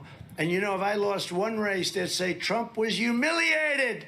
That's what they're waiting for. They're waiting for one race. We've endorsed Dr. Oz. We've endorsed JP, right? J.D. Mandel, and he's doing great. Hold on. Isn't it J.D. Vance and what's Mandel's last name? He's confusing two different people. What's the man? J.D. Mandel, J.P. J.D. It's J.D. Vance and Josh Mandel. What the hell is he talking about? I think Vance is doing well. I think Oz is doing well. Does everybody like Oz? I love Oz. Who cares? I think he's going to also do better in the general election. So, there are a lot of reasons to endorse people. Guys like Mitch McConnell and Rhino Friends would rather see a Democrat like Biden be president than a Republican like me. I'm a little bit different kind of a Republican. We want to get things done. It sort of works better for him and his agenda, but it doesn't work well for our country. He should have done something about all of the things that we were just talking about with the rigged election. When a thief robs a jewelry store and gets caught, they have to give the jewelry back. Right? They have to give it back. They don't keep it. So here they're saying we found all of this fraud and all of these irregularities. Yeah, the Mehmet Oz primary, in all seriousness, is very important. That race, the Pennsylvania race, could decide who controls the Senate. And so we will be covering the next debate where Mehmet Oz will be. Maybe he has a miracle cure for his campaign. I don't know. That'll be Wednesday evening. I hope you'll join me live. In a landslide for the next one. You're doing great. You're beating the Republicans by insurmountable numbers, and you're beating Joe Biden. Yeah, Jody pointing out both of Trump's eyes are almost completely swollen shut. I mean, they're just bare slits. To the future until we solve the past, because if we don't solve the past, the same thing's going to happen again, right? I mean, that's the way I look at it. That's the way I look at it. But watch these elections. You know, when I won in Texas, 33-0, I didn't see any stories written about it, Matt. Not one story. Now, I'm sure there were a couple, you know, local papers. If I would have lost 2 or 3 of the races, and some of those races actually were, you know, they say, oh, well, they were favored. No, a lot of those races, a number of those races, I picked underdogs. I did it with the Senate. Dr. Oz was being swamped by people that have a lot of money, and they were and he was down by 10 points, and now he's up substantially. And J.D. Vance was being swamped. I think he was in 4th place, and now he's up. I didn't pick people that were sure things at all. I don't do it. I do what's right. I do what's right. And I'm picking people that are going to win the general election. The networks and the media trying to... This is like watching a slow motion train wreck. I mean, just there's no rhyme or reason to anything he's saying. He's just spitting. I just saw very, very big spit coming out of his mouth, too. They're looking to do Trumpism without Trump. Who likes Trumpism without Trump? Does anybody, I hope? Does anybody like it? Donate plasma? I don't think so. I don't know. You know, it's sort of, I don't know how it's going to play, but they're working hard at it. And even the New York Times said today in a major article, quote, segments featuring Fox's own reporters consistently drew lower ratings, especially if they were covering stories the audience deemed unavoidable and unfavorable to Trump. So if they took a story that was unfavorable to Trump, their ratings went down. Do I love the people? I love the people, and they love me. I love the people. What the hell? Did I give up a lot? Did I give up a lot? But nothing like this has ever happened. I have been under investigation for longer periods of time, and vicious. I mean, in New York State, I have this woman. She's a total racist and horrible woman. And I have been... Yeah, that's interesting. The guy with the little girl that seemed to be not having a good time, they're gone all of a sudden. That's interesting. The couple in the upper left of the screen seems very, very close to having to leave. They seem to be having a major issue. And Jesse James, Billy the Cud, Billy the Kid, and the legendary Alphonse... Billy the Cud is a cow, actually. Chews its cud. What he had to go through was peanuts. And think of it, 5 years of this crap, and they got nothing. You know why? Millions and millions of pages of stuff. Nothing. They would have done it in 2 seconds. And it's so bad. It's so dead. They've weaponized all of that. And it's really, really amazing. But we're essentially, when you think of that New York Times quote, we're essentially... Does anybody know what he's talking about? I mean, in all seriousness, does anyone know what he's talking about right now? If you really do, tell me in the chat. Piers Morgan, thank you, sir. Piers Morgan show. You see Piers Morgan? He sort of had it. I think Piers is over the hill. He opened the show with an interview of me. I did him a favor. I didn't want to do a stupid show. It's on Fox Nation. What is Fox Nation? What is it? They're going to love me when I say, what is Fox? It's on Fox Nation. He opened with great ratings when he did me. And then after my interview was finished, he bombed, and he's now down over 70%. And maybe they'll someday learn that maybe they should hire me as an anchor. Should I go to work and say, we'll get the greatest rating? Imagine Trump reading the news. Trump does this thing with teleprompters where he reads it and then he reacts to it almost as if he's like learning from the prompter. It would be interesting as a news anchor. Went out. Howard was angry at everybody. That was not good. But North Korea today testing a new missile.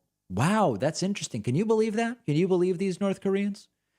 U.S. intelligence sources say it does not have the capacity to reach the U.S. mainland. Wow. Well, I mean, we know those people are always right, don't we?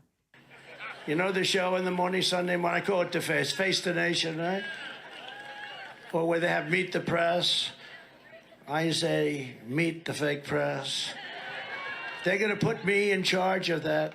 But we have some slides that just came out from a great pollster, one of the most respected pollsters. Trump wants to show slides of supposed voting evidence, the way people like to show slides of their, trip to the national parks. You got to sit through it. Yes. Wow. Incredible. In Wisconsin, ABC News, Washington Post, they said I was down 17 points. And the fact is, I won the state, and I won it last time. They said Trump is down by 19 points, and I actually won the state. This time I did better, but they stole it. That's the nursing home story and many other stories. Mexico. But I said to John, John, why do they say so much? Why don't they just say he's down 5 points, 6 points? They lose credibility. He said, no, they're not looking. They don't care about credibility. If you're down 19 points, people that love you are going to say, you know, we love our president, but Harry, let's go to a movie. Then we'll come home and we'll watch television, see how it turned out. But when you're down 19 points, it's just as bad as the fake writers back there. When you're down 19 points, people don't vote. So we just got polls out. Think of it. I'm down 19 points and I win the state. Think of that. Is he talking about polls right now? He's not even running for anything. What's he talking about? They'll do anything. I said, why don't they do it, though? 5, 6, 7 points. He said, because you can win if you're down 5 points, but you can't win if you're down 19 points. So they keep, it's called voter suppression. It's a whole big thing. These polls, some of these polls are so fake. Well, look at our election. We won the election twice, but we won the election with polls that were just crazy. And we have some slides that just came out from a legitimate pollster, John McLaughlin. So take a look. Oh, God, look at this.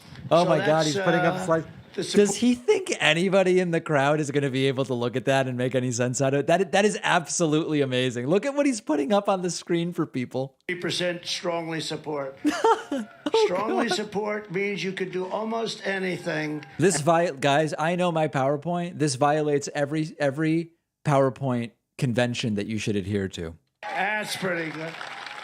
So that's a very strong poll. 83% is Look at the section on the right. This is unbelievable. good because we had Matt Schlapp. The crowd's already dead, and then he puts up this PowerPoint. Oh my God. They did a poll that That's the straw best. poll, a very respected straw poll. I came at 98% approval rating on the Republican Party. Is that right? And he's the boss of CPAC, except his wife, Mercedes. Oh my God. Mercedes is actually the. This is this is incredible comedy. Putting this up in front of a Trump crowd. Can you imagine? 3 good one. I just got 98% from CPAC. Put up the regression analysis, please. Is unheard of, and what's even more unheard of is 63% strongly support. The people in the crowd who can read couldn't possibly read something that small. Tell you that. All right, let's go to the next one. Next slide, please. So this is in the Republican primary, if there was a Republican primary. Next, he's going to go through slides showing the steps for a knee replacement. Oh my God, look at this. Look at Did they say? They say good names, all good. No, a lot of good people. Oh, I this see is the best. Liz Cheney. Oh, that would What be. a dynamic speaker, huh? Oh, look, she's at 0%. She had 1 month with. Candace Owens is on this poll. But generally, she's Liz Cheney. Oh, that would be a dream. I hope that happens because she's losing so badly in Wyoming. You know, Wyoming was my #1 state. I hate to say it, Nebraska. They even topped you guys. But Wyoming, and it turns out that Liz Cheney happens to be from Wyoming, and she's registering. I think, David, she's at a. You know, honestly, the interesting trend here is that DeSantis' support has gone up 7x in 5 months. Like, if you want to take seriously that you're putting up polls at a rally in the sun where half the crowd, you know, is of unclear reading level, DeSantis went from 2 to 15. That's 7 plus X. That's the big story in that. So how the hell does he have 43? I say the poll is inaccurate. I say it's an accurate poll. So that's against Joe Biden, the man you just saw on tape. He gets 43%.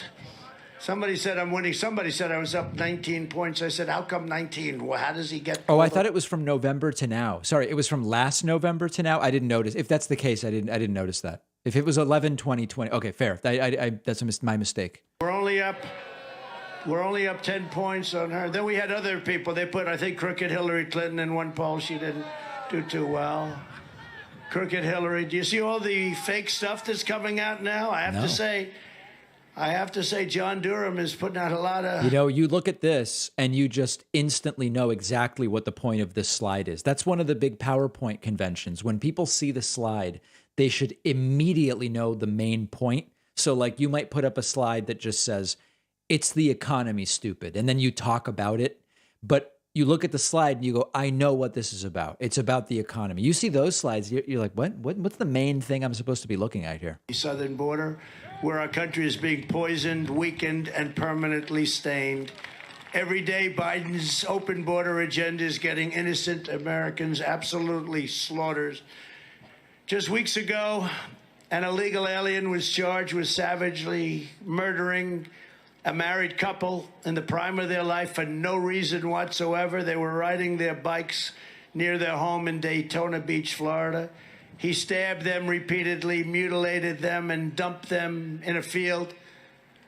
Horrible thing. You saw this story, big story, happening all over the country in what was described as one of the most brutal murders the police had ever seen. One of the policemen, I saw him on television, he said, I've been doing this for 20 years. I've seen horrible, horrible murders. I've never seen anything like this. They were riding their bicycle. What a transition. And just last week, a heroic member of the Texas Army National Guard specialist, Bishop Evans, you read about this one too, tragically lost his life in the Rio Grande after he jumped in trying to save the lives of illegal border crossers who turned out to be not just border crossers, they turned out to be criminal alien drug smugglers with tremendous amounts of drugs. They were trafficking in drugs and illicit narcotics.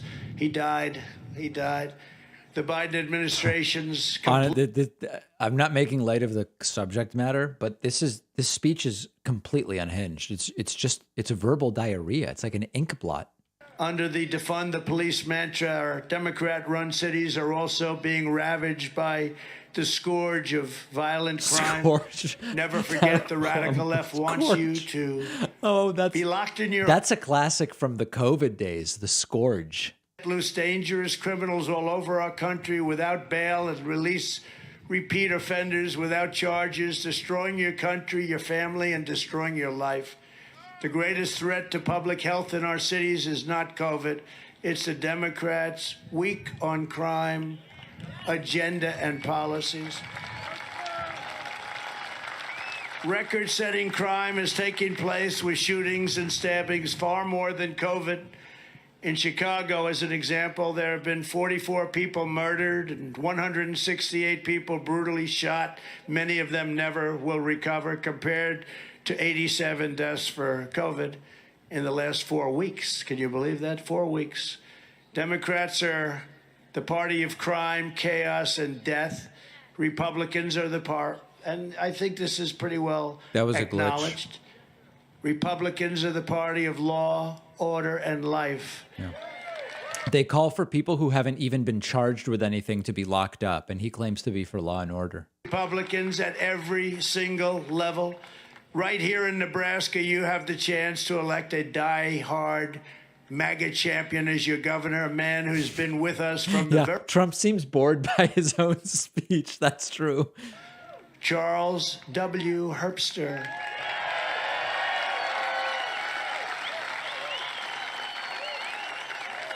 I first got to know Charles when he was one of my earliest supporters and made him the chair of my agriculture advisory committee of 2016. I'll tell you, he did a great job. He did a great job. He was so into it. He wanted to help the farmer. As a fifth-generation Nebraska farmer and rancher who really knows his business, he had great careers in business and other things. Everything he did was successful. No one will fight for this state harder than Charles.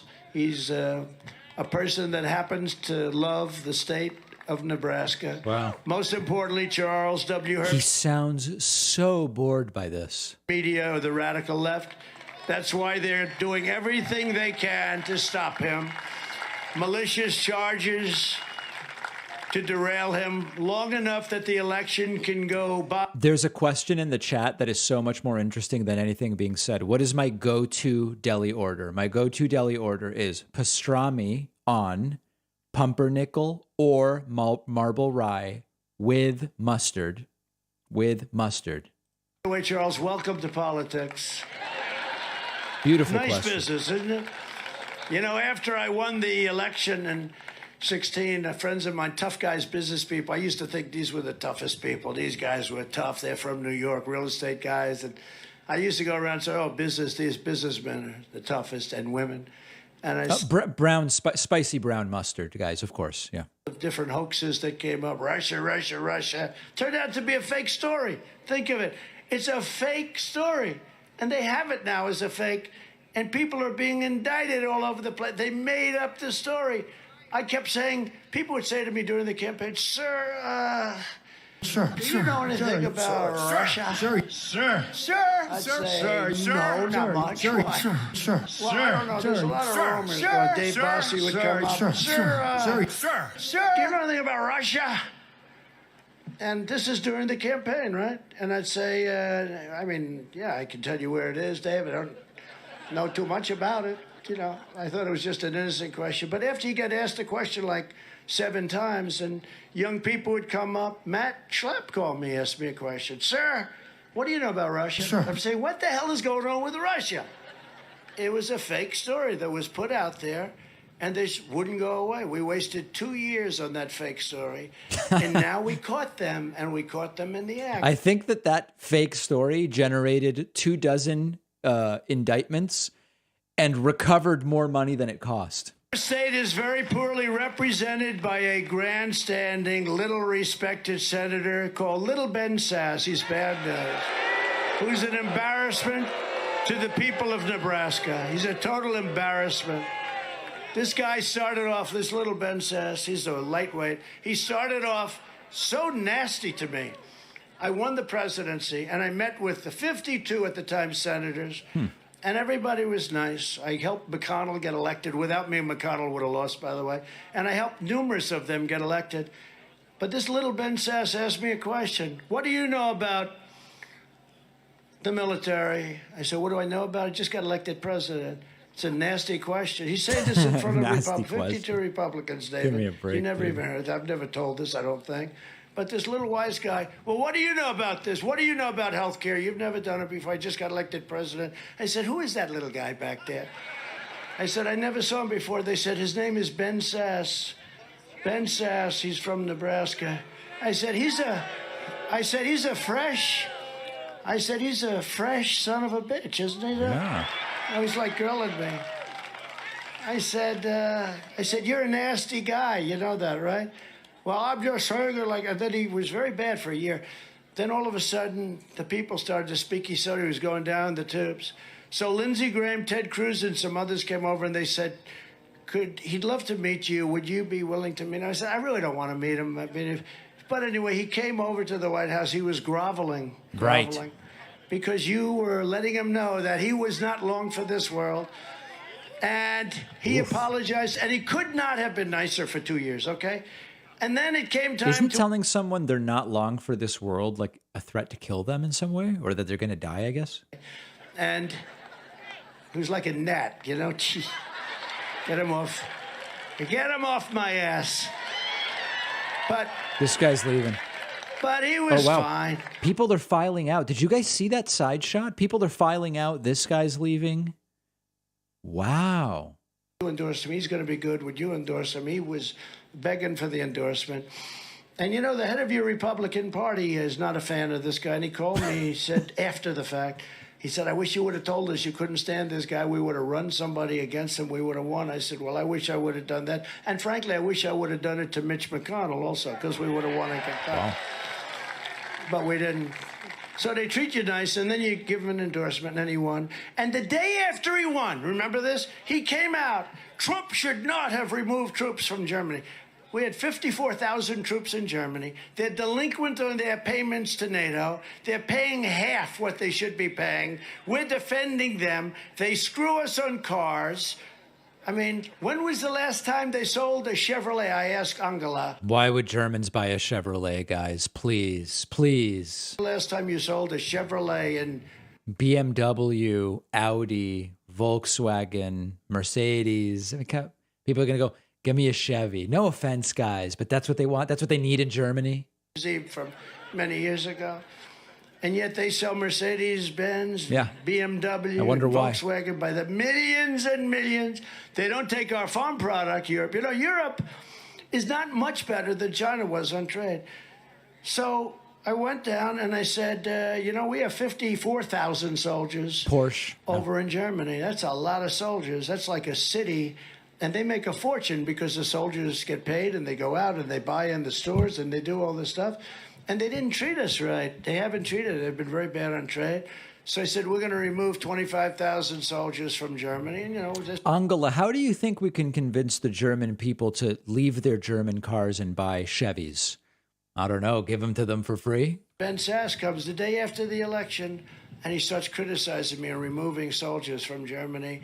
And, Germany's going to be just fine. They're going to be just fine. But I'll never forget it. The guy wins his election, and then he hits me. So little Ben Sass is bad news. Another one that I think is bad news is your guy Don Bacon. I think he's bad news. And I hope you vote like hell against that guy. He's bad news. He's always chirping in the background, never constructive. Just an otherwise guy like little Ben Sass. And I wish I would have known your Republican chairman. He was very good. He was great. He said, if you would have told us. I said, no, you should have told me. I wish you told me. I said, did you have anybody? He said, no, but we would have had somebody and they would have beaten Ben Sass. With Don Bacon, I think it would have been the same. Bacon. Actually, you have a gentleman running. I think he's here, right? Right? I was taking pictures backstage, and he's a nice guy. Steve Keel, he's a nice guy. Now, I don't know Steve. What's Pillow Where's Steve doing? Keel? Look at Pillow. Hi, Steve. How are you? We're doing a class action lawsuit against all machines. Wonderful wife. She loves him so much. She's like, tears are coming down her eyes. He loves Nebraska. He loves Nebraska.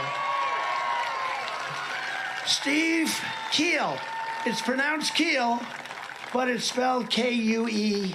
How the hell did you get Keel out of that one, right? But he's just a really nice guy, and I just met him, and, I have no idea how he's going to do. Bacon's been there for a long time, but he's not good, so I'm not endorsing one way or the other. I know nothing, but I've heard great. I know nothing. He's finally being honest now. Guys, I think one of the biggest problems facing Nebraskans right now is low-flow shower heads and toilets that don't power flush. And I really would like to hear Trump address that issue. Steve, whoever the hell you are, okay? And now his wife is happy. I wanted to make her stop crying. I wanted to stand up, wife. I wanted to make her stop crying, and now she's happy as hell. That's good. Wow, what a slur fest. If Ivanka weren't my daughter, perhaps I'd be dating her. A stinging rebuke to the rhinos and the sellouts and the losers. And you got a bunch of stand-up wife is similar to when he said, "Where's my African American?" during a rally. That's going to do well in your negotiations with foreign countries who take advantage of Nebraska and every place else, which you're also not going to be taking advantage. I can tell you that much right now. He may be actually too aggressive. If you don't like him being too aggressive, you probably shouldn't vote for him. But he's being too aggressive. It looks like more people are leaving. Check it out. More people. There's like so much shifting to let people out. Business life and in other things, and I'd like to have him come up. He's really somebody that's been put through a grinder, and it's very unfair. He's a high-quality person. Now remember, the trick during these little opportunities is you have to speak for under a minute, and at least 30 seconds have to praise Trump, or he gets visibly bored and he might reject the endorsement. I stood at Trump Tower on June 16th of 2015 when Donald J. Trump and Melania Trump came down the escalator, and I said to my wife, Judy, you have just met the next president of the United States of America. And then he said, Mexicans are rapists and criminals. And I said, this man is a god. People running in the Republican Party for the president of the United States of America, one by one, they just dropped by dominoes. 5 presidents promised they would move the embassy to Jerusalem. And on May 18th of 2018, Donald J. Trump move the embassy to Jerusalem. So first of all, I can't imagine any of the crowd even understands the significance of that. But more interestingly, Jared was going to solve the Israeli-Palestinian conflict. Nobody talks about that failed promise anymore. Along with the fact that he appointed to the Supreme Court of the United States of America 3 conservative Supreme Court justices. Thank you. This guy's got the accent down pat. I mean, it's absolutely perfect the way he's able to do it. So notice the entire speech was praising Trump. That's how you're expected to do it. Just hear that? That's pretty good, Charles. So, early voting is already underway, and the primary, as you know, is... Early voting is underway, which is completely fraudulent, and we should end it. But please go and vote. If he does, you'll be very happy, and you're going to have an even more prosperous... People in the chat saying, didn't I support moving the embassy? No, I did not. Job, and if I didn't feel that, I wouldn't be here. And it's not even about the friendship. I do have a feeling because he was right there, right at the beginning. He was able to predict it, but he's going to do a fantastic job. So get out and vote for Charles W. Herbster. Herbster. We're also... The Herbster was the nickname for a guy I went to college with who was suspected of harboring a number of STDs. They called him the Herbster. It's the state of Missouri, and this gentleman is Congressman Billy Long. Do you know that? Do you know Billy? Billy, stand up, Billy. He's been a great friend of ours. He's another one right from the beginning. Thank you, Billy. Guys, I'm sorry. This guy's last name should be Wide, not Long. I couldn't help it, guys. I know that that's sort of out of school, but it was too obvious. Order again, right from the beginning. He was a hell of a football player, Jack Brewer. Jack, thank you. Thank you very much. Thank you. A man. Everybody in the chat thought it, guys. I know. Poll, anybody, anytime I get a 98% poll, I like that guy. I don't care. But I do like him, and I've liked him for a long time. I've liked him before he was the head of CPAC, and his wife is incredible, worked in the White House with us, Mercedes. Matt Schlapp. Matt, thank you. There he is. Another longtime friend of mine, and David, I think you were there, right, just about at the beginning, right? Will he introduce Pillow or not? Sometimes he does, sometimes he doesn't. What do you guys think? We're actually there before the beginning. We're not going to vote unless this guy from New York named Trump, unless he's the only guy going to win. So, and we did do much better the second time, you have to say. Much better, like He'll a different do Pillow? world. Okay. But he's the head of Citizens United. The job he's done is incredible, and I really hope you're going to go see the documentary he made on Zuckerberg. It's really incredible what these guys are. Oh God, I just lost 12 paid members over Mr. Wide. It took place in a certain state that you know very well, Nebraska, where they put a man. They want to put a congressman in jail over a tiny amount of money. I don't know what the event was. I don't know what the charge. It was small criminality, not big criminality. In California, which is a little strange. And it was over a very small amount. Here's a group of people. I know nothing about it, but, it looked like very, very unfair prosecution. Nothing about but it. Here's a guy, think of it, who put up $417 million and nothing happens. With the other one, you're talking about thousands of dollars. And he said he didn't know about it. So it's a very sad double standard. Another man who's a friend of mine who's a real patriot. He really is, and he's a great gentleman. I call him the greatest purchaser of advertising in history. I think he makes the best deal. I would love him to buy. If there's a next campaign, which I suspect you people think there will be, I should have him buy our ads. Because we will get more success out of $1. I've never seen a guy like this. He can buy more ads. I mean, the pillow business must be a very profitable business. Mike Lindell, he's been a friend right from the beginning. We're doing a class action lawsuit against all machines.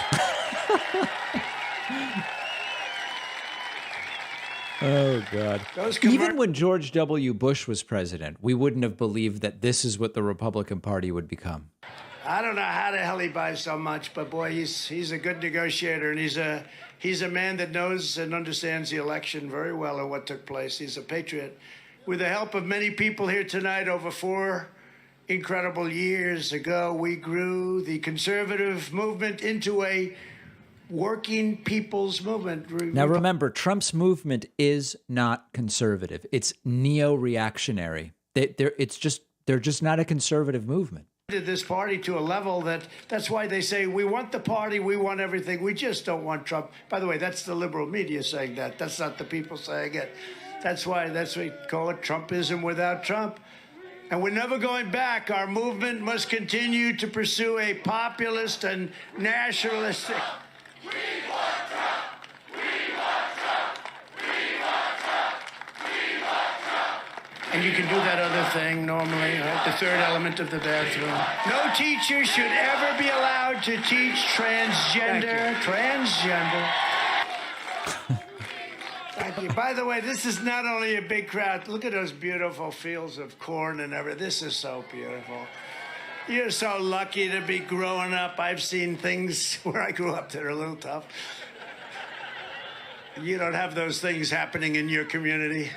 You're very lucky, and you're very talented, too. You have an incredible law enforcement group who I met backstage, by the way. Thank you to the police and to your fire department. Thank you. Thank you to the fire department. Our movement must continue to pursue a populist and nationalist economic agenda that puts working families before globalist politicians that are fools and corrupt multinational corporations. A lot of these people, like this guy Toomey, Republican from Pennsylvania, I wouldn't give him my endorsement, and he didn't run. He did nothing at all except fight me on taxing China. I said, let me ask you, Pat, I want to charge China taxes and or tariffs. You can call it whatever you want. To me, it's very similar.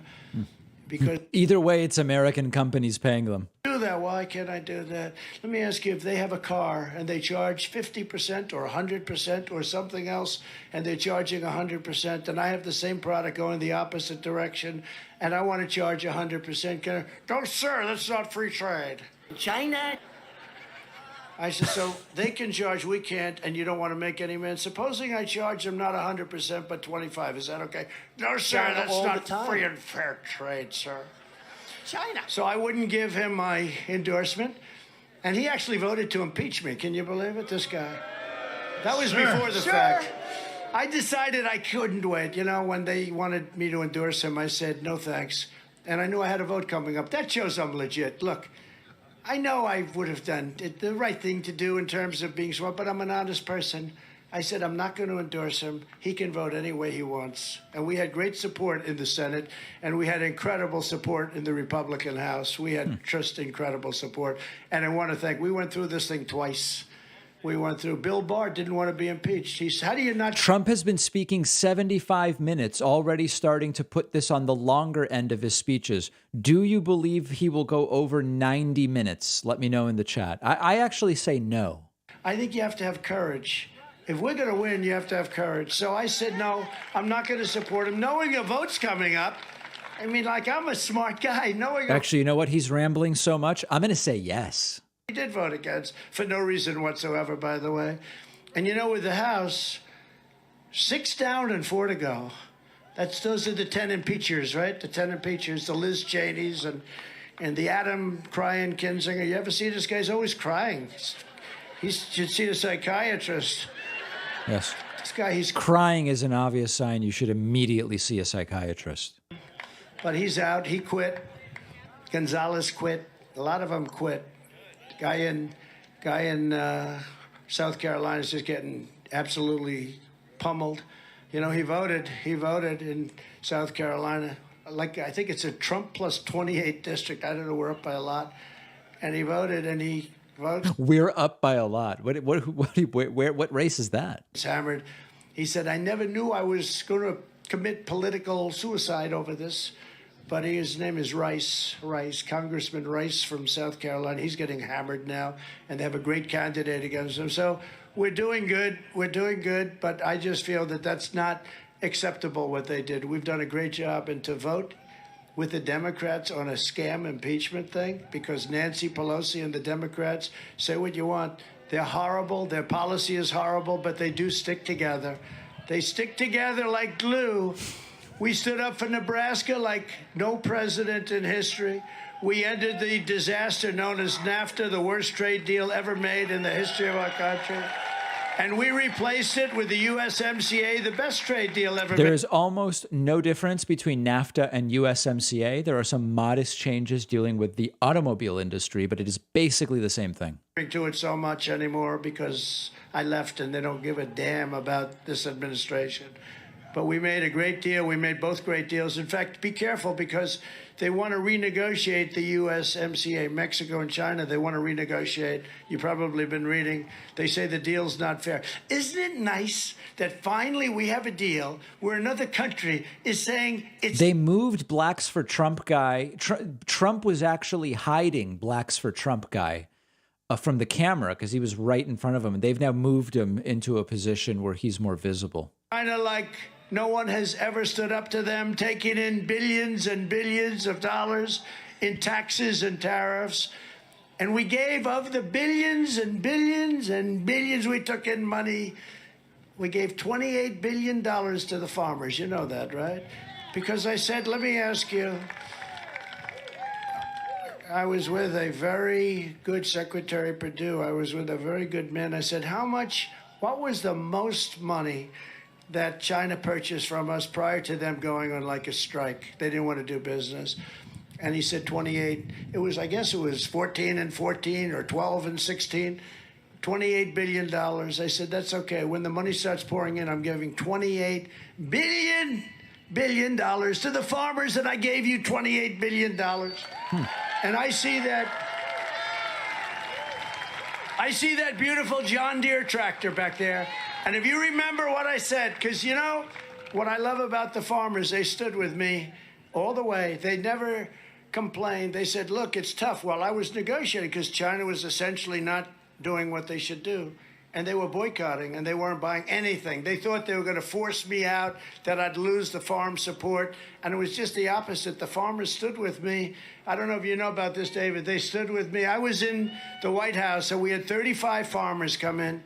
I said, I'm going to get you so much money. I'm going to take... And I said to them, is a tomato really a fruit? I don't know, guys. China, and we're going to do some subsidy to the farmers. And 3 of them looked at me, sir, we don't want subsidy. We just want a level playing field. Sure.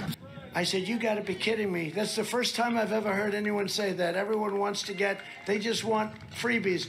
The only one that ever said that to me were the farmers. We don't want subsidies. Just give us a level playing field. So I gave them more than a level playing field. I gave them a level playing field that looked like this. It was a glide scope, but they were incredible. I've never forgotten that. Glide scope? What is that? Kaleidoscope? What did you say? Is every group. They want money. And if I call it subsidy, if I call it whatever, they want it. The farmers didn't want it. I'll never forget it. They were virtually unanimous. 35 great farmers, good people. Some are friends of mine now. But they said, we don't want that, sir. We just want a level playing field. But I gave the farmers, as you know, many of you are beneficiaries, $28 billion because that's what China did to hurt you for 2 years. And the farmers stood with me all the time. And I love the farmers. Love the farmers. But you remember my line? So he likes the farmers, I guess? That's a real story? So they stopped buying from our country. Remember that? I said, don't worry about it. Stick with me, and you'll have to do one thing. What? You'll have to buy bigger land, more acreage, and you'll have to get bigger tractors, right? So I said, you'll need more land and bigger tractors. And I'm looking at that one. That's a pretty big one, right? That's pretty big. John Deere. I'll tell you, John Deere likes us a lot. That I can tell you. Sold plenty of big tractors. We then secured a deal that included the largest agricultural purchase and orders in the history of our country. China made the biggest deal after we waited, and we had a 1.5 year negotiation, and the farmers, you know, they were being hurt, but I said, I'll take care of it. A couple of farmers I watched on one of the shows, a guy said, you know, I'm being hurt badly. I don't even know if I'm going to make it, but the president's doing the right thing. You got to stop what they're doing to our country. They were ripping us off. But we made a great deal. To save family farms, we virtually eliminated the unfair estate tax or the death tax on your farms. So if you had good children, you want to leave the farm. If you have crappy children, to hell with them. Don't give them anything. True. We used to talk about it. We got rid of the estate tax on your farm. So now instead of, you know what used to happen before me, because it's not that liquid a business. It's like other things. It's a good business, but it's not that liquid. You have a valuable farm, but it doesn't throw off the kind of money, the value's there. So what I did is I said, we got to do something because people are losing their farms because of Trump's 5 kids, how many do you think he says are crappy? the kids, and the kids would look up and say, Mom and Dad, what the hell did you leave me this farm for? Now they don't have estate tax, essentially, unless it's a very large place. They don't have estate tax to pay. I mean, Eric and Tiffany, he doesn't seem to like too much. And Barron, he seems to consider more of just an inconvenience than anything else. Congress, we got that approved with the tax bill. I stood up for ethanol and Nebraska ethanol and authorized ethanol producers to sell E15 and all year around, not 8 months. That was the craziest thing. They were selling. This woman's interesting. Every couple minutes, at not even during applause lines, she picks up a different sign and just goes. Very, very interesting what she's up to. From existing pumps. You remember what? It was going to cost so much money to change the pumps. They had to get brand new pumps. I said, what's the difference? There is none, sir. So why are they doing this? I don't know. I think it's called torture. And we let them use the existing pumps, and that's all been done. We fought for Nebraska, and we won for Nebraska. And when we win this November, we will fight and win for Nebraska once again, and we will keep winning for Nebraska. And that means other farm states also, and frankly, it means other states, period, whether it's farms or not. I treated Nebraska really well, and likewise, Nebraska treated me really Yeah, we're only 7 minutes from the 90-minute mark. I think you guys are right. I think he is going to go over 90 minutes today. You see what's going on. No teacher should ever be allowed to teach transgender to our children without parental consent. You can't teach transgender. Will soon be over. The speech, I hope. We will save our kids, and we will also. Oh, damn! Now he's going into the wind down. He might actually be short of 90 minutes. Now I'm going the other way. I feel so sorry. The women, you know, they had a record, a swimming record. You know this, a record that lasted for. No. The anti-trans rant actually could take 3 minutes. So now we may actually get to 90. Woman who wanted to break it. She's a top star, and she thought she could break it by 1/8 of a second. She's gonna do it. And then this dude came in and he swam. He broke the record by 38 seconds, right? 38. In fact, she said she was almost injured. She got injured by the wind of him going by her in the pool. The wind. She got windburn. But the best of the weightlifting records, those are the ones I like. This woman, I think it was 208, but whatever it was. And she was great. Strong. I wouldn't want to mess with her. She was strong. And, you know, they take like a half an ounce and they put it on the ends. She's going, I think it was an 18-year record or some ridiculous time. Didn't make it. This guy comes along. Pink. Could have stood there all day. I think he broke it by, was it over 100 pounds or something like that? So they were going for 1/8. I think they put an eighth of it. That's right. They added a quarter of an ounce to the barbells. This is total normalization of open transphobia. I'm breaking these new records because these new records, I'll tell you what, I hate to say this to women, and I don't want to disrespect you, and it's a horrible thing, and the fake news will say, what a horrible thing. Look, they're all standing there. Oh, finally, we're waiting. They're waiting for a tidbit. But if I were a basketball coach, I would have 5 men on my team, I swear to you, because I want to win. I'll get the toughest, tallest, strongest men in history that want to go into the women's sphere, and I will have the greatest. And why hasn't that happened? Because it's idiotic. I'll say to LeBron James, who I don't like very much, I'll say, LeBron, Did you ever have thoughts of going woman? Because if you did, I'd like to have you on my basketball team. It's true. It's true. Okay, let's get on with it. In addition, we get critical race theory. This is going to be so close on 90 minutes, but I do think he will go over. Federal, state, and local governments. The radical left Democrat Party is... Oh, sorry, guys. Let's go back to live. Sorry. I clicked a button trying to see how long it had been. Oh, God, now it's not starting back up. Let's just refresh. Here we go. They're against God. They're against guns.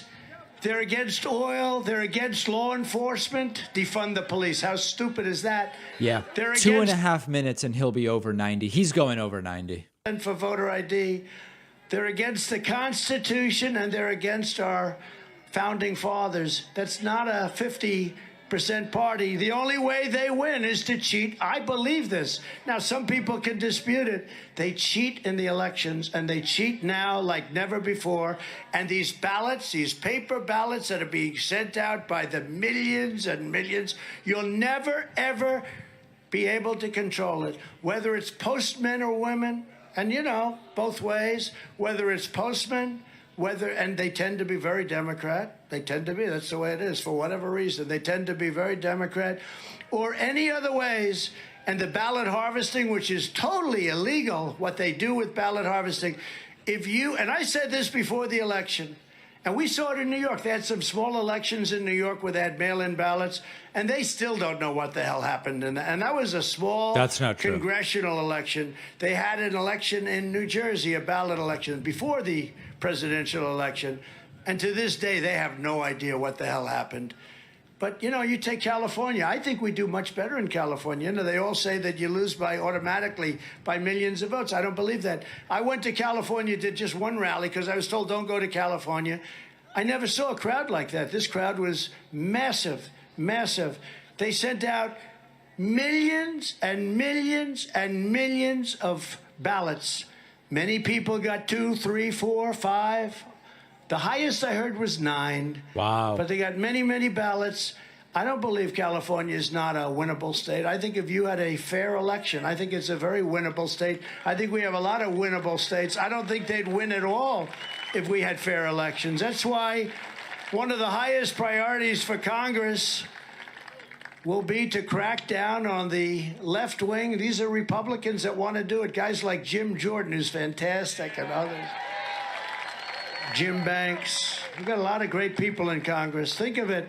For the impeachment hoax number 1, I think it was 196 to nothing. They stuck together. It's just a hoax. Right. But we have some great people. But they want to crack down on left-wing censorship and restore free speech in America.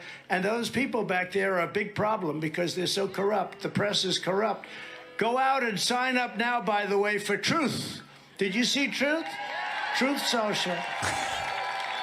Which is #1 on the Apple App Store. Betrothed Social. For 6 days now, ahead of TikTok, ahead of Facebook, ahead of all of them. Can you imagine this? I do this thing, and it's great. It's really good. The people love it. They love the interaction. They love what's going on. Truth Social. Go out and sign up because that's going to be our voice. Last week, the Biden administration announced they're creating a so-called Disinformation Governing Board at the Department of Homeland Security, run by a highly partisan left-wing lunatic who tried to convince people that the Russia hoax was true and that the Hunter Biden laptop information was put out by Russia, which he knew was false. Disinformation. That's what they do, disinformation.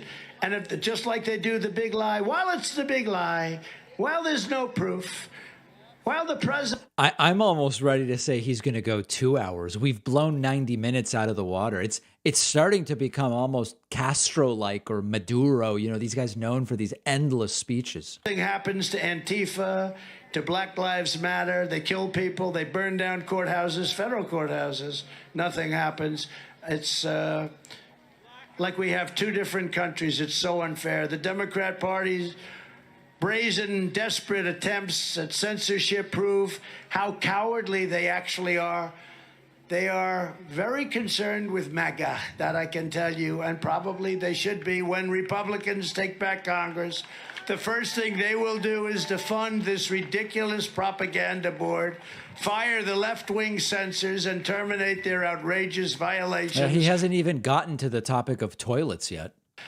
By the way, if the radical left does not want you to speak, why would anyone think they would want you to vote? They don't want to have you speak. They don't want to have you vote. Or if they do vote, they want to do something with your vote. How about the people? You know, a lot of Republicans want to vote on Election Day, right? How about many women, many men, but many women would walk in the, I'm here to vote. I'm so proud. They're so proud. They don't want to vote by fake ballot. They want to go in and vote. Yes, ma'am, it's nice to have you. I'm sorry, but you've already voted. No, I haven't. No, I want to vote today. This is Election Day, November 3rd. I want to vote today. Ma'am, you've already voted. No, I didn't vote. I didn't vote. You voted, ma'am. You voted. We'll give you an absentee ballot just in case we can prove otherwise. What a story. I wonder how. Yeah, guys, he's well over 90 minutes already. There's still people debating whether he'll go 90 minutes. He's over 90 minutes. That milestone has come and gone. The ballots were for Biden. They voted for Biden, and these were people that wanted to vote for Trump. They were very proud people, and they walked in to vote, and they were told that they were already voted. And so they'd leave. Some were angry, some were hurt, some cried, some just shuffled their shoulders and said, these are just very dishonest people. But that's what's going on. We have no choice. We must restore integrity to our elections, or we don't have a country. Between borders and elections, we're not going to have a country any longer. We're poisoning our country. And that means universal voter ID, citizenship confirmation, no more fake drop boxes, and no private money pouring into local elections. Will we get to 100 minutes? That's another 9. Will we get to 100 minutes of this? Doesn't want it for some reason. We want signature verification. Why does Kemp in Georgia not want that? I can tell you why. Just like in France, they just had a big election. There were no problems. We should have one-day voting with only paper ballots and absentee ballots accepted only from distant military service members or people who are very sick and they can't vote, okay? Which is a very small number of people.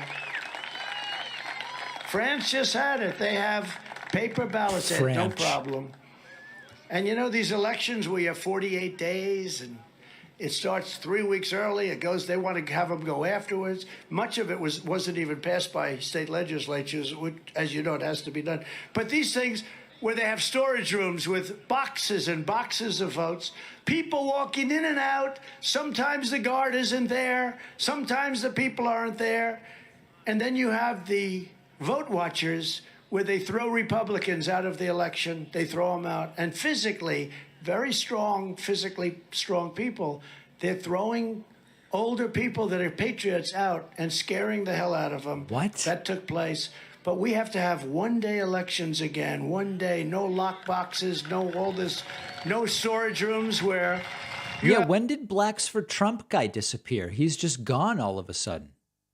One day, we can do that easily. One day, we used to do it. For years, we did it. We didn't have problems. Now, all of a sudden, you've got 48 days to vote, and the votes are sitting all over the place. They're laying on the floor. What a mess this country's in. Let's see. I think just keep it. Where does he go? Let's keep an eye on him. They don't want to have you speak. They don't want to have you vote. This guy just disappeared. Do vote, they want to do something with your vote. How about the people? You know, a lot of Republicans want to vote on Election Day, right? How about many women? Okay, here he goes. Many women would walk in the, I'm here to vote. I'm so proud. They're so proud. They don't want to vote by fake ballot. They want to go in and vote. Checks his phone. Yes, ma'am, it's nice to have you. I'm sorry, but you've already voted. No, I haven't. No, I want to vote today. This is Election Day, November 3rd. I want to vote today.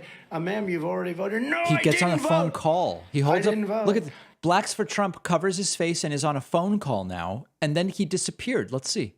Otherwise, I wonder how many of those ballots we used. Maybe I would say, Matt, none. Do you think any where we're?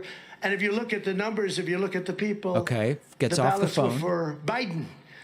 They voted for Biden, and these were people that wanted to vote for Trump. They were very proud people. And they walked in to vote, and they were told that they were already voted. And so they'd Okay. leave. Some were angry. He's behind some Trump. were hurt. Some cried. Some just shuffled their shoulders and said, these are just very dishonest people. But that's what's going on. We have no choice. We must restore integrity to our elections, or we don't have a country. Between borders and elections, we're not going to have a country any longer. We're poisoning our country. Maybe he's just behind Trump. He will never let you down. Oh, there he is. Yeah, he just moved. With a Republican It's weird. He got a call and then he changed position. That's very interesting. Like, someone like, no, you got to be right behind Trump. And more American factories forging more products stamped with that very beautiful phrase. You know what that is? Made in the USA. Thank you. Thank you. We will shut down Biden's border disaster, reinstitute our strong remain in Mexico policy. How about that? It wasn't easy to get. You know how I got it? I said, if you don't give it to us, we're going to put tariffs on your cars coming in. They stole 32% of our car-making business over many years. Not over my years, but over many years. I said, if you don't agree to remain in Mexico, then we're going to charge you tariffs on all those cars that you send us. Right. And they said, we would love to have everybody remain in Mexico, sir. That would be a wonderful thing. Be a wonderful honor to have all of these gang members stay in Mexico. We think it's great. We will reimpose Title 42, which they're ending. It's the most incredible thing. Strengthen the patriots of ICE and Border Patrol. We will again end catch and release. We will end chain migration, a disaster. We will end the visa. Yeah. Melania's parents are in the U.S. due to chain migration. She got an Einstein visa and subsequently citizenship. Then she brought her parents with chain migration. Included human trafficking, mostly women, by the way, I have to tell you. Yeah, a lot of children, but mostly it was women. They had the human traffic and women. And we had the drug numbers down to the lowest point they've been in decades. And now they're the highest and the worst numbers because you just drive in. Nobody's there. We have no idea who they are. They can have drugs. They can have children. They can have women. They just drive into our country. It's horrible. We'll quickly finish the remainder of the wall that we started because, again, I told you, we finished the wall, but we decided to do more. 3 weeks it would be finished, and Biden... They're 60 miles in, 2,000 to go. I thought it was impossible that they wouldn't do that. They wouldn't even let Texas use the pieces that were sitting there ready to be installed, and they said, you can't do it. They took it away, and they moved it to an area that's miles away. We will stop the Democrat crime wave. We will give our police the power they need and the respect they deserve. And we will not take legal protection away from them. They want to take legal protection away from the police so that everybody, every time a policeman, a policewoman, anybody gives a parking ticket and they get sued, they have to defend themselves. Can you? I'm not aware that police give parking tickets. Isn't that usually just parking enforcement? Like they don't have guns, they're not police. We'll hold China accountable for unleashing the virus upon the world. We will protect innocent life. We will defend our Constitution, and we will defend our Second Amendment, which is under siege. And we will proudly uphold the Judeo-Christian values and principles of our nation's founding. We will restore patriotic education to our schools, and we will teach our children to love their country, honor their history, and always respect our great American flag. This is the wind down. In conclusion, our MAGA movement, Make America Great Again, is by far the greatest political movement in the history of our country. And, you know, I say it all the time. Yeah, he's over 100 minutes already. It is because I was just a little bit off. It'll be headlines tonight, tomorrow. Together, we're standing up against some of the most menacing forces, entrenched interests, and vicious opponents our people have ever seen, despite great outside dangers. And we do have outside dangers. What's happening with Russia and Ukraine is a tremendous outside danger. Our biggest threat remains the sick, sinister, and evil people from within our country. They're a bigger threat than the outside threat. But no matter how big or powerful these corrupt, radical politicians may be, you must never forget this nation does not belong to them. This nation belongs to you. This is your home, this is your heritage, and our American liberty is your God-given right. They're not going to take it away. From Lincoln to Omaha, from Norfolk to Hastings, and from Grand Island to right here in Greenwood, you inherit the legacy of generations of great Nebraska patriots. It's a great state, they're great people. You built America, who gave their blood, sweat, and tears for their country that they love so much. We stand on the shoulders of American heroes who crossed the oceans, settled the continent, tamed the wilderness, laid down the railroads, raised up those skyscrapers, won 2 world wars, defeated fascism and communism, and made America the single greatest nation in the history of the world. It was hardworking patriots like you who built this country, and it is hardworking patriots like you who are going to save our country from the most horrible things that are right now happening. We are going to fight for America like no one has ever fought before. We will stand up to the radical left lunatics and the rhinos, and we will preserve, protect, and defend the heritage that has been A lot of use of the term heritage. For nearly 250 years. Think of that. There's no mountain we cannot climb. Yeah, There is it's no like the black folks on stage thinking, what was my ancestors' heritage in this country 250 years ago? Let me think, is that what we want? We will not bend, we will not break, we will not yield. We will never give in, we will never give up. We will never, ever back down. As long as we are confident and united, the tyrants we are fighting do not even stand a chance. Because we are Americans, and Americans kneel to God and to God alone. My fellow citizens, this incredible journey that we've been on together has only just begun. It's time to start talking about greatness for our country again. We don't talk about greatness. We talk about everything. We don't talk about greatness. Our country didn't become great by talking about other things. We are one movement, one people, one family, and one glorious nation under God, and we're never taking the name God out. We are not taking it out. They want God. They want God taken out. They want God removed. So with the help of everyone here today and citizens all across our land, we will make America powerful again. We will make America wealthy again. We will make America strong again. We will make America proud again. We will make America safe again. And we will make America great again. Thank you, Nebraska. Thank you. Thank you, Charles. Thank you,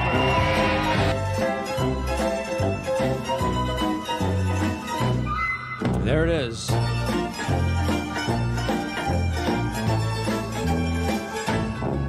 Wow.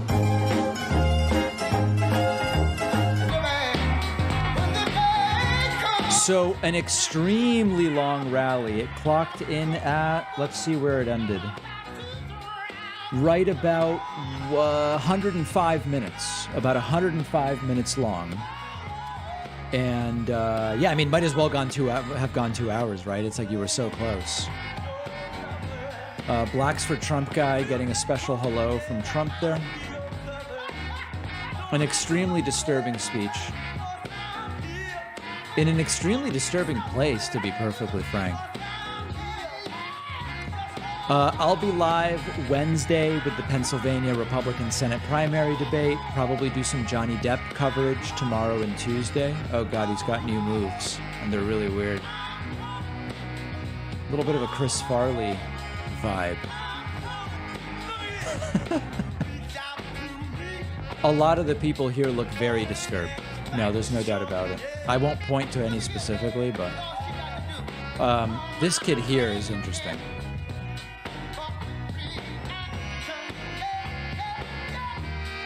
I want to be careful because, quite frankly, like a lot of this is, man, it's tough to talk about. But there's a lot of undiagnosed autism that comes with an obsessive element, and sometimes they get obsessed with Trump, and it's just like, yeah, it's not a thing of making fun of anybody, but there's just a lot of stuff going on,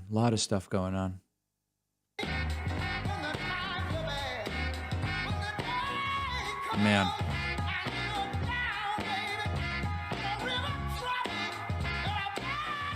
Really sad stuff. Anyway, there goes Trump. The country really a shadow of its former self, and this movement continues. I can't thank everybody enough who joined me. Welcome to all of our new Twitch followers and Twitch subscribers. So many of you signing up. I really, really, really appreciate that. Everybody who is subscribed on YouTube, of course, and 133 people getting either Twitch Prime subscriptions or website memberships. Be glad that you are not at this rally, because it will take some of these people hours to leave. We can just shut it off and go and do what we need to do. And that is a really, really great thing. We don't want to be stuck there like these people. Have a good night, everybody. Good rest of your afternoon, depending on where you are. Good morning to everybody in Australia and in the various parts of Asia. And man, what a depressing sight. I'll see everybody back here soon. Podcast tomorrow, clips, bonus show. Oh, the bonus show where you want to make money. Everybody else that makes money to fund themselves is bad. Yep. All right. See everybody very soon. And we